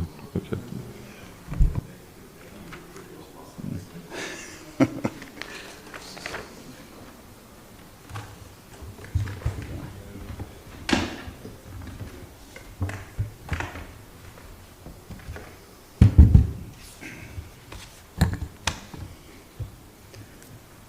Mr. Speaker, I thank you for the opportunity to make a brief contribution to this debate on the Immigration Transition Amendment and Validation Bill 2025. I rise not only as a Minister for Tourism and Trade Development, but as a Caymanian who deeply believes in the promise and potential of our people. I fully support the amendments brought before us today because I am deeply committed to ensuring that Cayman remains a place where Caymanians can build their lives, pursue meaningful careers, raise their families, and fully participate in the prosperity of their own country. I therefore welcome this debate as an opportunity to speak frankly about why I believe the amendments to this bill are critically important to our nation's future. Mr. Speaker, the impetus for reform is clear. Our labour market in particular needs to be rebalanced and refocused so that Caymanians are not featured somewhere as part of the workforce, but are prioritised within it. Our systems and institutions have spent far too long focused on, can a Caymanian do this job? Rather than questioning, are qualified Caymanians getting the jobs? And if not, why? And note, Mr. Speaker, I said qualified Caymanians because I am not suggesting that Caymanians be hired if they are unqualified or unsuitable for a particular role. But what I am suggesting and advocating for is that we do more, holistically and deliberately, to prepare our people to compete and succeed in their workforce. This bill addresses that discrepancy. It restructures our systems, streamlines our data, and reflects the policy direction of this government, which is a policy that places Caymanians first in opportunities, in access, and in advancement. While I regard these amendments as being long overdue, the fact that this NCFC government has prioritized immigration reform highlights our willingness to tackle problems head-on and find solutions to the issues that have been plaguing this country for years, decades in some instances, sir. We are not a government that procrastinates, and I am proud of the fact that we will not continue kicking this can down the road. I mentioned in my budget statement that change is coming, and this bill is just one example of real change, change that our people have been asking for. Before I go any further, Mr. Speaker, I want to make one thing clear, and I say this with honesty, warmth, and sincerity. These reforms are not about creating division between Caymanians and non-Caymanians. Many of us work with expats. Many of us related to non-Caymanians. In my case, I have been married to a wonderful woman for 31 years who originally hailed from Texas. She was attending the University of Texas, and I was home. I said, pack up all your stuff, I can teach you everything you need to learn in life. She came and she finished her schooling at ICCI, and she's probably one of the smartest women that I know. Not just because she married me. The smartest. All of my life, I have welcomed people from other countries just as warmly as I welcome people from our own districts. It goes without saying that the expat workforce in Cayman is valued and appreciated. Expat teachers taught me in school. It was an easy job. Doctors and nurses from many other countries took care of my family, all your families. And when we were sick, expats also helped me raise and care for our children. They weren't domestic to us. They were part of the family and treated as such. You can come to my home. You can find a Christmas stock with my helper's name on it, my family's name on it. You can find an Easter basket. When we go away, she has a little gift bag that we bring back for her. That's family. That's not just help. They helped us to where we are today. So from a personal perspective, and as a member of government, I can confidently say we are grateful for the talent and the hard work that expats have instilled in our homes, our hospitals, our schools, as well as our financial services and tourism sectors. While that is true, it is equally true that our labour market has become tilted too far in one direction. So this bill is not about creating division. It is about rebalancing opportunity and placing Caymanians at the front of the line in their own country, not because of policy, but as a reflection of reality and sustainability. Mr. Speaker, sometimes for Caymanians, being qualified has not been enough. Our people are being passed over even when they are competitive candidates.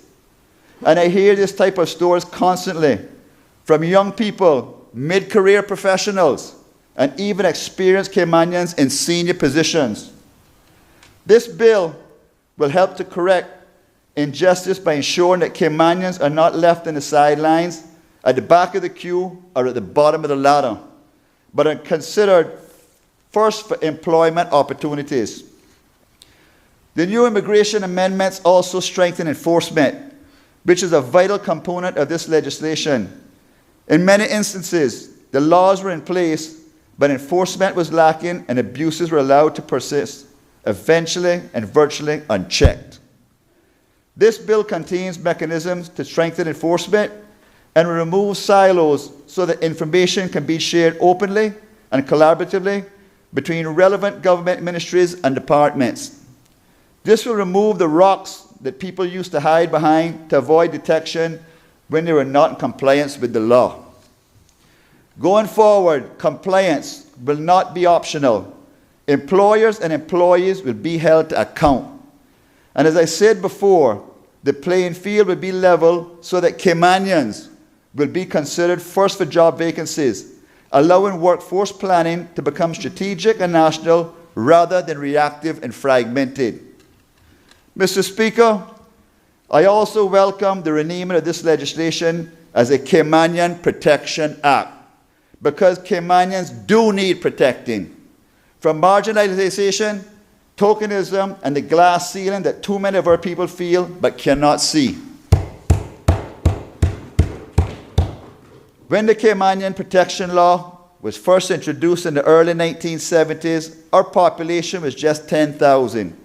Yet Caymanians thrived and had greater access to opportunities. In the time since that law was repealed, our population has ballooned, growing from 44,000 in 2003 to over 88,000 by 2024. That's a 100% increase in just 2 decades, but opportunities for Caymanians have not kept pace. How many times have we heard our people complain that they applied for a job but never heard back, or that they had to train their supervisor or the manager, or that a work permit was renewed instead of hiring a local? Renaming the bill is an attempt at recalibrating the system by reminding employers that Caymanians are not spectators in the workforce. They are the MVPs, our most valuable players.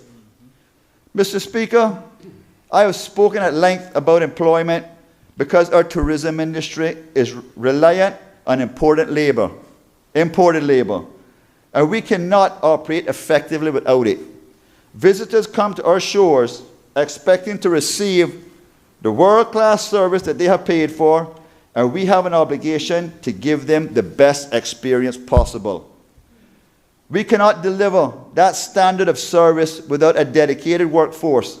So we welcome and appreciate the persons who leave their homes and their families behind to work in our tourism industry. But equally, we must ensure that Caymanians are also welcomed into the industry and are able to make a good living through defined career pathways. Mr. Speaker, there was a time when Caymanian families built this industry from the ground up. I remember, as I'm sure many of you do, when Caymanian hospitality was not only legendary, it was our brand long before they started calling Caymankind. Just a few weeks ago in this honorable house, I made a connection, a history connection, with all 19 members and how we got our start from tourism and helping grow what we enjoy today. Caymanians were hotel managers, dive masters, front office supervisors, restaurant owners, pilots, flight attendants, you name it, we did it. And we excelled at it too. Tourism is something our people own and we're proud of. Somewhere along the line, that changed. Our economy grew stronger, foreign labor became more accessible, academic aspirations shifted, and tourism became something that Caymanians stepped away from. And that hasn't been good for the industry. Our Caymanians, our visitors constantly ask, where are the Caymanians? They crave a more authentic Caymanian experience, which means we need to get more serious about providing opportunities for Caymanians to work in the tourism industry where they can interact with visitors at every touch point. I was asked time and time again, where are you from? Because we haven't heard anybody talk or sound like you. And I proudly say, I'm from a little place between Northwest Point and Spot Bay. And for those of you who don't know, you need to know your geography when it comes to Cayman. My goal as Minister for Tourism is to restore Caymanian pride in tourism. But I can't just demand that Caymanians be hired and tick the box. I, along with my colleagues in government, have to prepare our people to compete and succeed. This is where the coordinated workforce database within the bill comes in. As legislators, we are doing everything possible to ensure Caymanians have the training, credentials, and confidence to step into roles currently occupied by expatriates. We are focused on creating opportunities, and we are putting our money where our mouth is by investing in Caymanians, not just rhetorically, but financially. My ministry has increased the allocation for scholarships and training in the 2026-2027 budget to $1.45 million annually. The Department of Tourism has done the same, allocating over $2.5 million per year. We are funding certifications, internships, apprenticeships, and skill building programs and career placements. The Ministry of Education is also spending $37 million annually during 2026 and 2027 on local and overseas scholarships. Taken together, that equates to more than $81 million over the next 2 years to fund scholarships and training, highlighting that this NCFC government is playing its part when it comes to workforce development. This is an investment into our people and our country. We are training our people to be more than competitive. We are equipping them to be preferred. And one day, hopefully soon, I want to read headlines announcing the appointment of the first Caymanian general manager at one of our major hotels. That's when we'll really know that we are achieving what we set out to do, and our efforts and investments are bearing fruit. This is why the creation of the National Workforce Database that enables work to share information with key government agencies is so important. For the first time, government employers, and the recently formed National Workforce Development Task Force, also championed by Minister Miles and his team, will be able to see exactly how many qualified Caymanians exist for certain positions, what skills are in surplus, what skills are lacking, and where training and skills development needs to be targeted. For the tourism and hospitality sectors, this means we can more accurately map out demand to understand how many culinary specialists do we need, how many front office professionals do we need, how many food and beverage managers, how many maintenance engineers, how many digital marketing specialists, accountants, or HR professionals focused on tourism.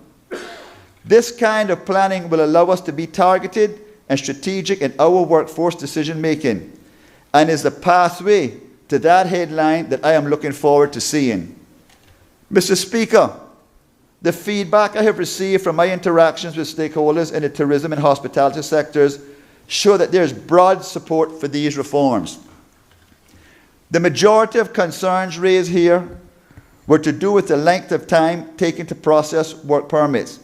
For an industry heavily dependent on labor, staffing delays and interruptions adversely affects daily operations, and this needed to be addressed, particularly as we enter the high season. I know that my colleague Minister Miles is working diligently to improve the work permits process, and he is implementing measures to streamline and accelerate processing. This is a fixable problem, and it is being fixed. Relief for the tourism industry and other business owners is on the way. Mr. Speaker, I also wish to speak briefly on one of the more sensitive aspects of the amendments, namely the enhanced authority for the Director of Work and relevant officials to investigate and revoke certifications in case of marriage of convenience, where immigration benefits are the sole motive for the union. Many of us have heard allegations about persons gaming the system. While I would hope the vast majority of marriages that take place in our islands are legitimately built on a foundation of love and mutual respect, the reality is there has been abuses. Entering into a fraudulent marriage just for immigration status is not a harmless administrative shortcut. It is a deliberate act of deception that allows someone to unjustly leapfrog ahead of those who have followed the proper process. And we are legitimately working through our immigration requirements. Mr. Speaker, fraudulent marriages constitute a breach of our laws, a serious breach. Oftentimes, they represent a calculated effort to defraud the government by allowing persons to gain access to rights and benefits that they would not normally be entitled to. People have been making a business out of this, and this has to cease. This country will be a country of law and order, and this immigration bill will help us instill this as well. Every sham marriage weakens confidence in our institutions and dishonors the legitimate foreign spouses who have built genuine family bonds, contributed meaningfully to our country, and respected our laws. I therefore stand 100% in agreement with strengthening the ability to investigate the fraudsters and prosecuting those who engage in this practice. Government must take action to send a clear message that attaining RERC, residency rights, or Caymanian status, along with their associated benefits, must be earned honestly and not obtained through deception. Ultimately, Mr. Speaker, this is about ensuring that love, trust, and genuine partnership are at the heart of marriage in these islands. The goal is not to intrude in private relationships, but to protect the system from exploitation. Mr. Speaker, I will now turn my attention to the term limits being introduced for the public sector. Mr. Speaker, the goal for implementing term limits is not to abruptly displace hard-working expatriate workers, many of whom have served this country with dedication and professionalism for years. Rather, it is to ensure that our own people have a pathway into meaningful careers, senior positions within the civil service. Too often, Caymanians with ambition and talent have felt that upward mobility is limited because certain roles remain indefinitely out of reach due to expats being a permanent part of the structure. Term limits will help to correct that imbalance by ensuring that public sector roles evolve over time, giving Caymanians the ability to become trained, qualified, and rise through the ranks. In my view, the introduction of term limits is about inclusion, not exclusion, and represents a forward-looking strategy that delivers benefits on both sides of the equation. On the one hand, it provides certainty and fairness to expatriate workers who will understand clearly the length of their service, helping them to plan accordingly. While, on the other hand, it provides our people with real prospects for advancement, supported by succession planning and professional development. Mr. Speaker, given that the new regime will potentially have the greatest impact on staffing within our teaching, healthcare, and police services, there is a clear need for sensitivity, careful planning, and stability as we move through the transition. These are sectors that form the backbone of our society, educating our children, safeguarding our health, and upholding the rule of law. We cannot and will not risk disruption to these essential services. What this government has proposed is a phased, deliberate, and pragmatic transition that is guided by foresight in consultation with stakeholders. Our intent is to maintain continuity of service while gradually creating pathways for Caymanians to step into roles of responsibility and leadership as they are ready and equipped to do so. This is not change driven by haste, Mr. Speaker, but by prudence. It is change undertaken with respect for those currently serving and with confidence in the ability of those who will follow. We are charting a stated course that will strengthen our institutions rather than destabilize them. And we're ensuring that current expatriate professionals, as well as aspiring Caymanian successors, are treated with fairness, clarity, and dignity. Mr. Speaker, the proposed amendments to the Immigration Transition Amendment and Validation Bill 2025 are not punitive. They are protective. The reforms touch on some of the most sensitive and important areas of life, including jobs, marriage, families, and the right to live and work in the Cayman Islands. I know some people have expressed concern about the passage of this bill may make the Cayman Islands appear less welcoming to foreign workers and businesses. Mr. Speaker, I offer an alternative perspective in saying that true prosperity occurs when the local population is integrated, invested, and engaged in its own economy. Businesses do not thrive in a society where the citizens feel excluded or marginalized. A labor market that sidelines Caymanians is not sustainable, not economically, not socially, and not morally. As I said earlier, and I repeat again with the utmost honesty and sincerity, this government is not closing the door to expatriates. We value their contribution, their skills, and the diversity they bring to our workforce and to this country. These reforms are not about them and us. They are about leveling the playing field for Caymanians and restoring their sense of ownership, pride, and dignity in their own labor market. In closing, Mr. Speaker, I reiterate that I wholeheartedly support the reforms this bill is crafted to achieve. Even though some of the measures are long overdue, the time has finally come to take courageous, responsible action. Mr. Speaker, I urge every member of this honorable House to stand behind this bill, stand behind Caymanians, and establish this legislation which is fair, principled, and future-focused.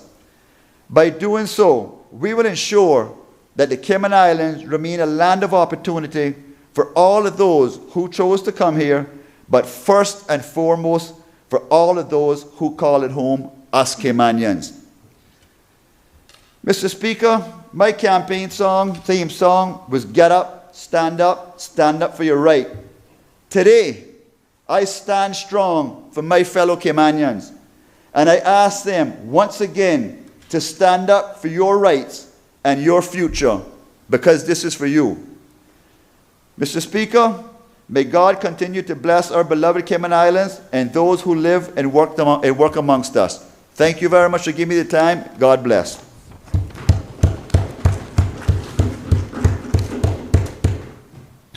Does any other member wish to speak?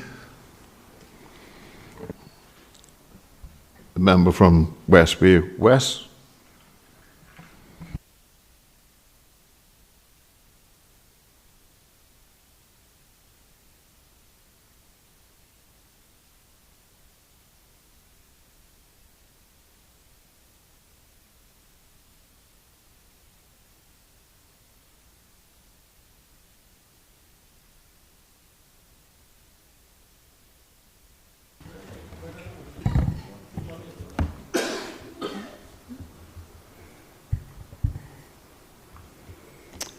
Mr. Speaker, today, as a first-time member of Parliament, I rise with a deep sense of duty to the people who place their trust in me, my West Bay people, my Caymanian people.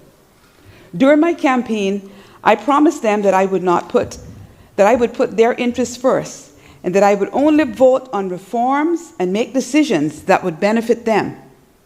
And Mr. Speaker, I intend to keep those promises. So many of them gave me heartwarming stories of feeling dismissed, betrayed, and disillusioned.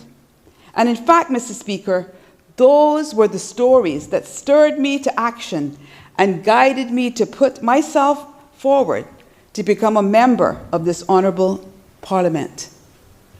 Stories like a young qualified Caymanian chef graduating with honors, being offered a position in housekeeping, or a young Caymanian HR professional being unable to get a job for 8 months, or another young Caymanian putting in over 70 job applications without one interview. The Immigration Transition Amendment and Validation Bill 2025 is not merely administrative housekeeping. It is a decisive effort to protect and secure the future of Caymanians. Our island stands at a crossroads. We must modernize our immigration framework, not just for its own sake, but to preserve the social, economic, and cultural fabric that makes Cayman what it is. Mr. Speaker, immigration debates are never easy. They stir emotions and they test our resolve, but we must face these issues head on. Long before I became a member of Parliament, I saw large billboards urging the need for immigration reform. And when those billboards went up, I shouted for joy. I said, finally, a government minister who has the tenacity to do something about the dire situation that our islands faced. But alas, Mr. Speaker, the billboards soon came down and no immigration reform took place. I was so disappointed. Now, I'm not sure whether it was just not enough support for that MP to carry it forward, or whether it was the naysayers in the business community or the naysayers in government who felt threatened. But like I said, issues like immigration reform take all the resolve and determination that you have in you to keep going, to keep pressing in spite of opposition, and to ultimately do the right thing. So as a proud member of the NCFC, I am extremely happy that we have the determination, the fortitude, and the foresight to do the right thing. And the right thing right now is to put Caymanians first. From the very beginning, we have welcomed people and businesses to our country and to our shores. In fact, our forefathers all came from other countries to make Cayman their home. However, there is also a responsibility that every government has to ensure that the resources and infrastructure exists to enable first our own people to thrive, but also to ensure that anyone who lives here has the ability to support themselves and their families. We have not been good stewards of this responsibility, and the balance has been tipped. Mr. Speaker, every one of our systems are streamed to the extent of breaking because of the unchecked population growth that has been allowed for over a decade. Our healthcare system was never designed to accommodate 89,000 people. Our schools are overcrowded. Our prisons are overcrowded. Our roads are completely inadequate, with families having to use sleep time for breakfast and dress time in the car during the morning commute. This, Mr. Speaker, is all too familiar, and these streams impact every one of us that live here. Reform, Mr. Speaker, is not optional. It is necessary. It is necessary for safeguarding our long-term prosperity, our sanctity, and our way of life that reflects our values and heritage. Immigration reform and halting migration has become so very prevalent in our world during the past year. Take a look at the UK, with their boldest immigration reform in over 50 years. Germany, USA, Canada, and many others are following suit. Mr. Speaker, to understand where we are, we must first look at how we got to this point in our immigration history. Immigration has shaped the Cayman Islands for over 50 years. In 1971, we introduced the Caymanian Protection Law. That law was clear. If you were born here to Caymanian parents, or had strong ties to these islands, you were recognized as Caymanian. It was designed to protect our people and make sure Caymanians were first in line for opportunities. But in 1992, Mr. Speaker, and again in 2003, things changed. The Caymanian Protection Law was repealed. The Caymanian Protection Board was dissolved. This change was when Cayman started slipping down the slippery slope that has ended with where we find ourselves now. From the time the Caymanian Protection Board was dissolved and the law repealed, Caymanians no longer had the safeguards in place to protect them. Immigration then became less about protection and more about managing economic growth. Responsibilities shifted to immigration boards, and today to Workforce Opportunities and Residences Cayman, or WORC. Immigration turned into a system that issues tens of thousands of work permits every year.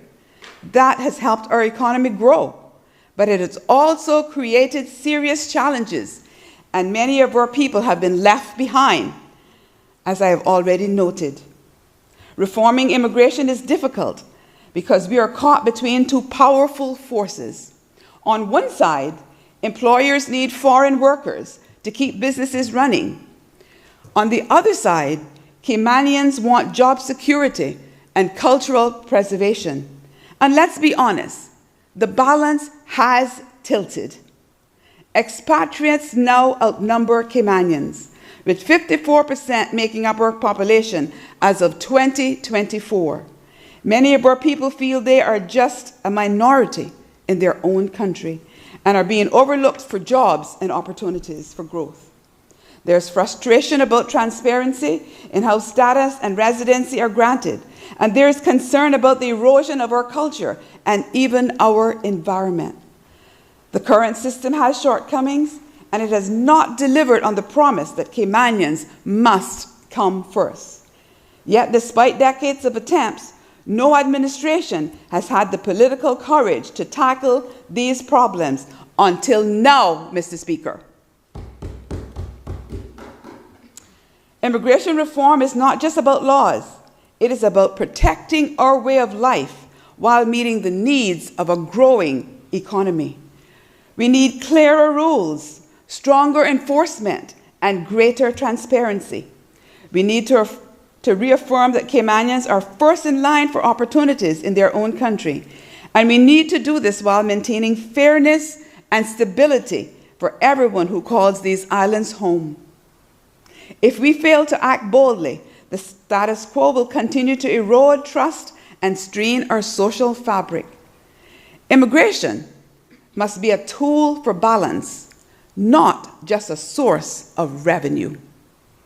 Let's all work together to find that balance. Mr. Speaker, in my remarks today, I will speak briefly to three key elements of this bill: fairness and justice, economic necessity, and social integration and security. Together, these pillars form a comprehensive approach that strengthens Cayman's foundation while protecting opportunities for Caymanians today and tomorrow. And these are the cornerstone of what the NCFC government aims to secure through this bill. Mr. Speaker, fairness must always begin with our own people. Caymanians have long felt that immigration systems does not sufficiently protect their place in the job market or their prospects for advancement. Too often, barriers appear where opportunities should have existed. Caymanian professionals feel overlooked, and Caymanian young people question whether the system truly works for them. This bill is only the beginning in correcting these inequalities. Mr. Speaker, it ensures greater transparency in processing and strengthens compliance, and it also enhances the fairness of the decisions affecting both foreign nationals and Caymanians.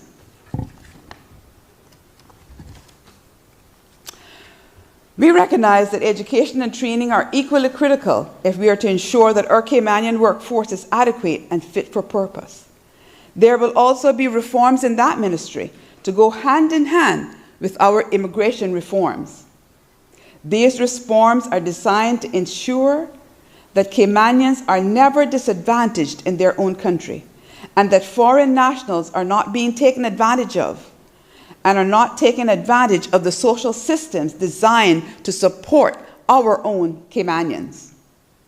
These reforms will ensure that those Caymanians registered in our national workforce database will be given fair opportunities based on their skills and their readiness to work. And when our university graduates complete their studies, they will be given employment before we grant permits for work for jobs that they are qualified for and ready to fill. And that those Caymanians wanting to advance within their careers will be given the training and development to enable them to pursue their aspirations. These reforms will also close loopholes that have existed for many years and which undermine Caymanian employment. Mr. Speaker, fairness should not just be a concept. It is a value deeply rooted in our Caymanian identity.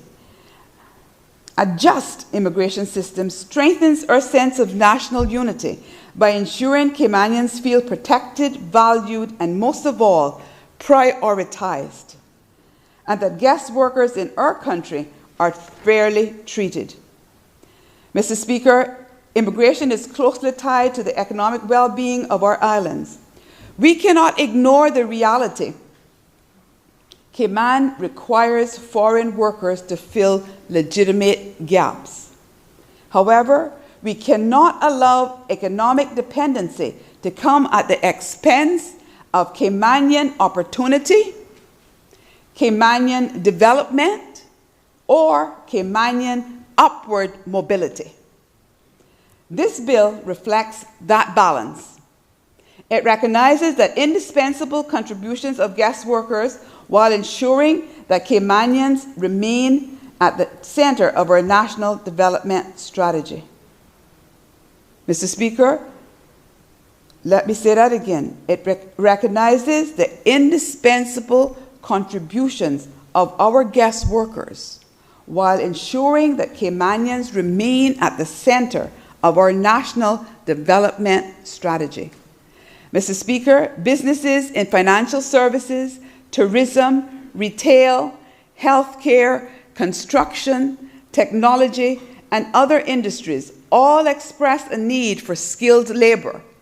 However, businesses also want continuity, clarity, consistency, efficiency, and predictability. These are the conditions this bill will bring to our Caymanian businesses and people.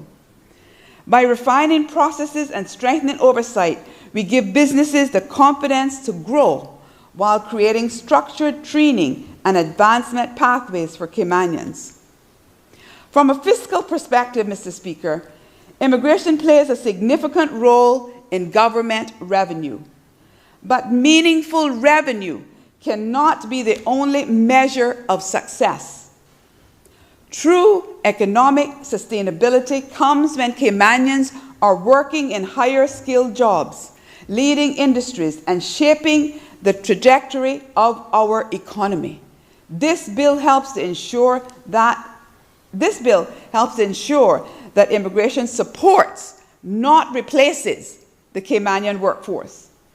Mr. Speaker, safeguarding Cayman's economic future means ensuring we remain competitive while retaining the soul of our island. This legislation places Caymanians at the forefront of that vision. Mr. Speaker, the social fabric of our country is delicate.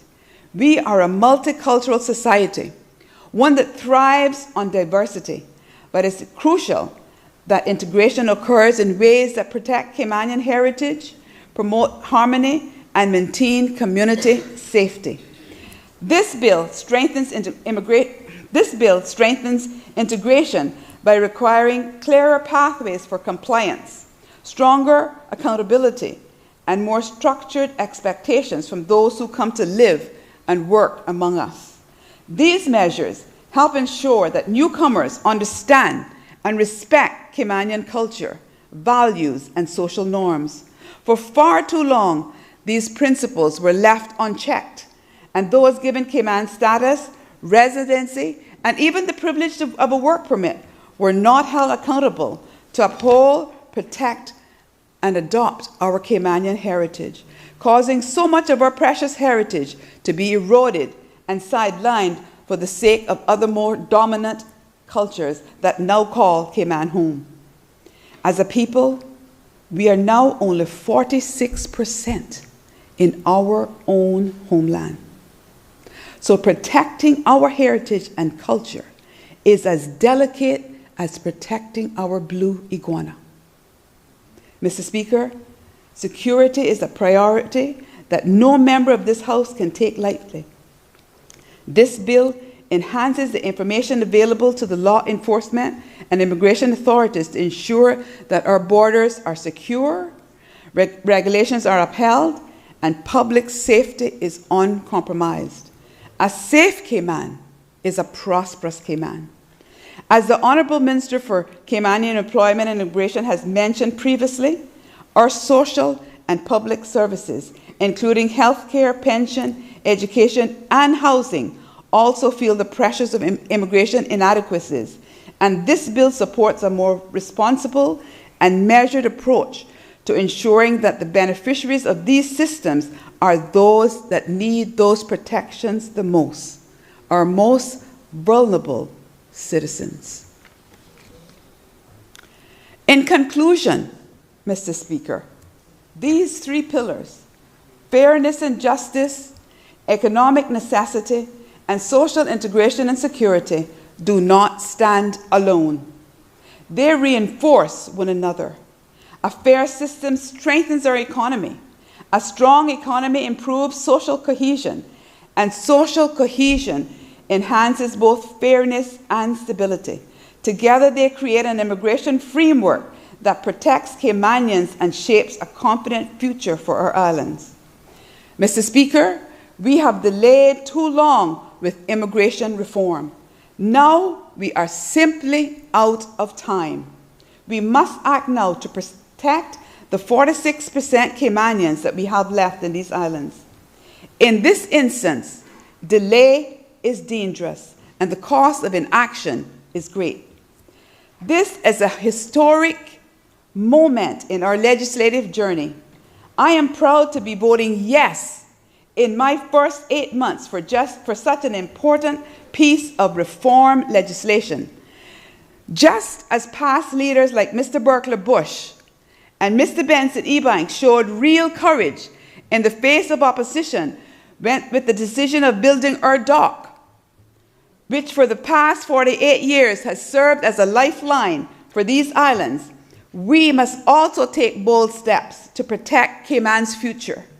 And we too must show that same courage and determination in doing the right thing. Mr. Speaker, I call on every member of this honourable House to support this necessary, thoughtful, and forward-looking reform, one that places Caymanians at the heart of our future. Let's put politics aside and deliver on our campaign promises. This is a defining moment. Let us act with courage and conviction. This is not just about passing a bill. It is about protecting our identity, securing opportunities, and shaping a Cayman that our children and grandchildren will be proud to inherit. The time for action is now. Thank you, Mr. Speaker. I commend this bill to this honourable House. And before I conclude, I would just like to take the opportunity to thank the Minister and his team for the hard work and dedication that they have put into bringing this immigration reform bill to this stage. Thank you very, very much, team. You did an excellent job.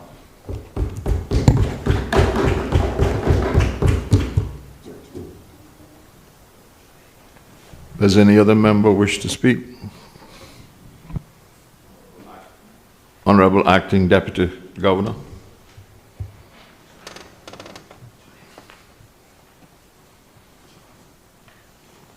Thank you, sir.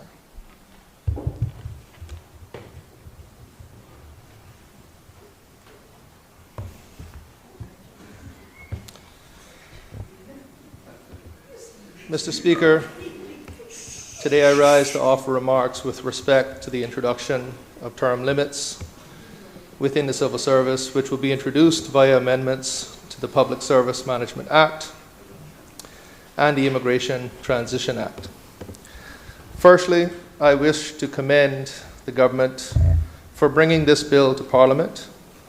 This reform represents not only a bold step forward in modernizing our immigration system, but also a reaffirmation of our shared commitment to fairness, parity, opportunity, and national progress.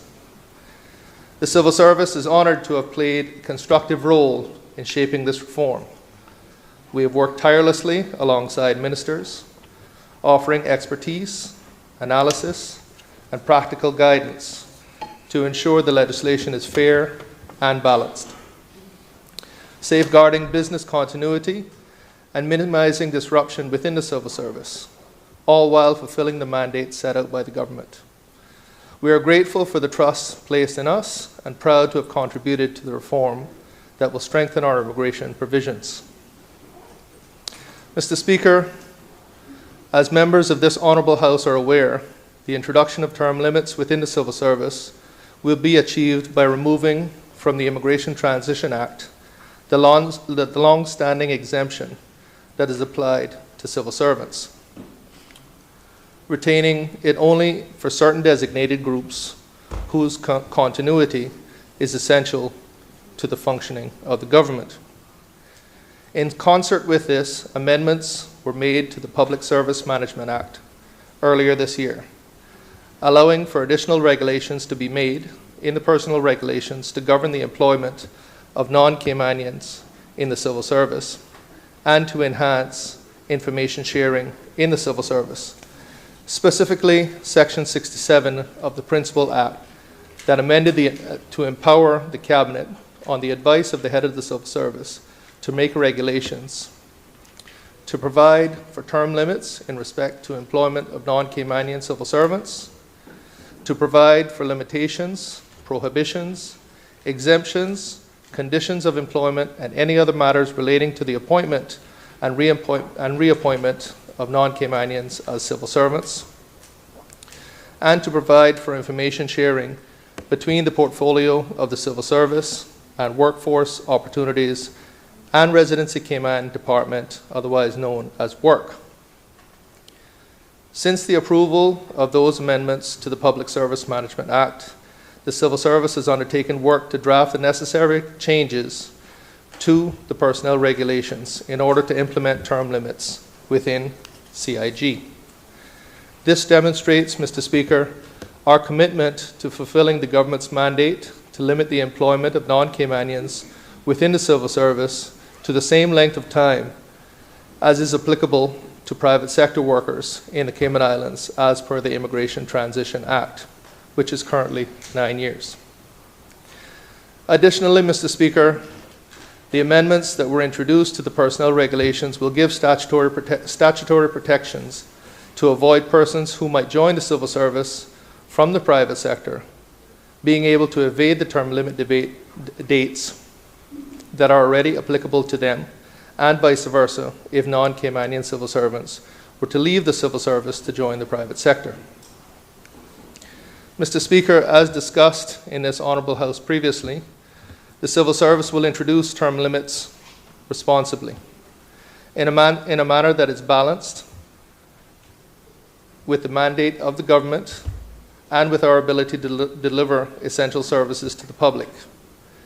This is a key reason behind our decision to start the term limit for existing non-Caymanian civil servants to the date the relevant legislation commences, as opposed to doing it retroactively. This is the most responsible way of bringing about the change, ensuring business continuity, while achieving parity with the private sector. It also gives our valued non-Caymanian employees who contribute across the civil service in areas such as education, policing, our prisons, our care home, the opportunity to plan for themselves and their families. Mr. Speaker, while the introduction of term limits marks an important step, the reform can't conclude there. Term limits alone will not achieve our shared objective of increasing Caymanian representation within the civil service. And it is that shared desired outcome which must guide our additional efforts. Term limits have not achieved this in the private sector and will not, in and of itself, achieve this in the civil service. In the 20 years since term limits were introduced, the representation of Caymanians within the national workforce has significantly decreased, where Caymanians are now the minority. However, in the civil service, even prior to adopting term limits, our civil service has responded to the same population growth while maintaining and managing to maintain our Caymanian workforce at approximately 70%. That said, we know more than term limits is needed to achieve the full objective of government's immigration reform. In light of this, in addition to introducing term limits within the civil service, our proposed amendments to the personnel regulations will introduce mechanisms that enable certain civil servant positions to be designated as Caymanian only. Our proposals will also enable the civil service to require non-Caymanian civil servants through contractual terms to participate in the training and upskilling of their Caymanian successors. This will primarily be accomplished through the enhanced framework for succession planning, which was rolled out this quarter, and will drive greater accountability and transparency of succession planning within the civil service. This initiative, in tandem with pre-existing talent development initiatives, including the introduction last year of the scholarship program of Caymanians within the civil service, will all serve to increase Caymanian representation within the civil service over time, particularly in key roles. Mr. Speaker, as always, the civil service will work diligently to enact these changes and will do so in a manner that honors the wishes of the elected government, while continuing to demonstrate to our employees that we are a caring employer, and whilst ensuring that the needs of our customers are consistently and capably met. Mr. Speaker, we made a commitment to introduce term limits within the civil service in 2026 in a responsible and balanced manner. Mr. Speaker, that's exactly what we will do. Thank you.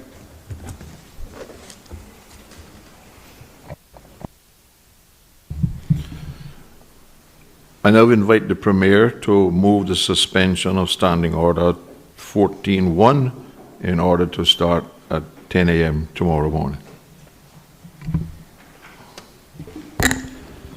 Good evening, and thank you, Mr. Speaker. I move that Standing Order 14.1 be suspended so the business of the House can start tomorrow at 10 a.m. rather than 2 p.m. The question is that Standing Order 14.1 be suspended in order to allow the House to commence business at 10 a.m. tomorrow. All those in favor, please say aye. Aye. Aye. Those against? Only if they got breakfast.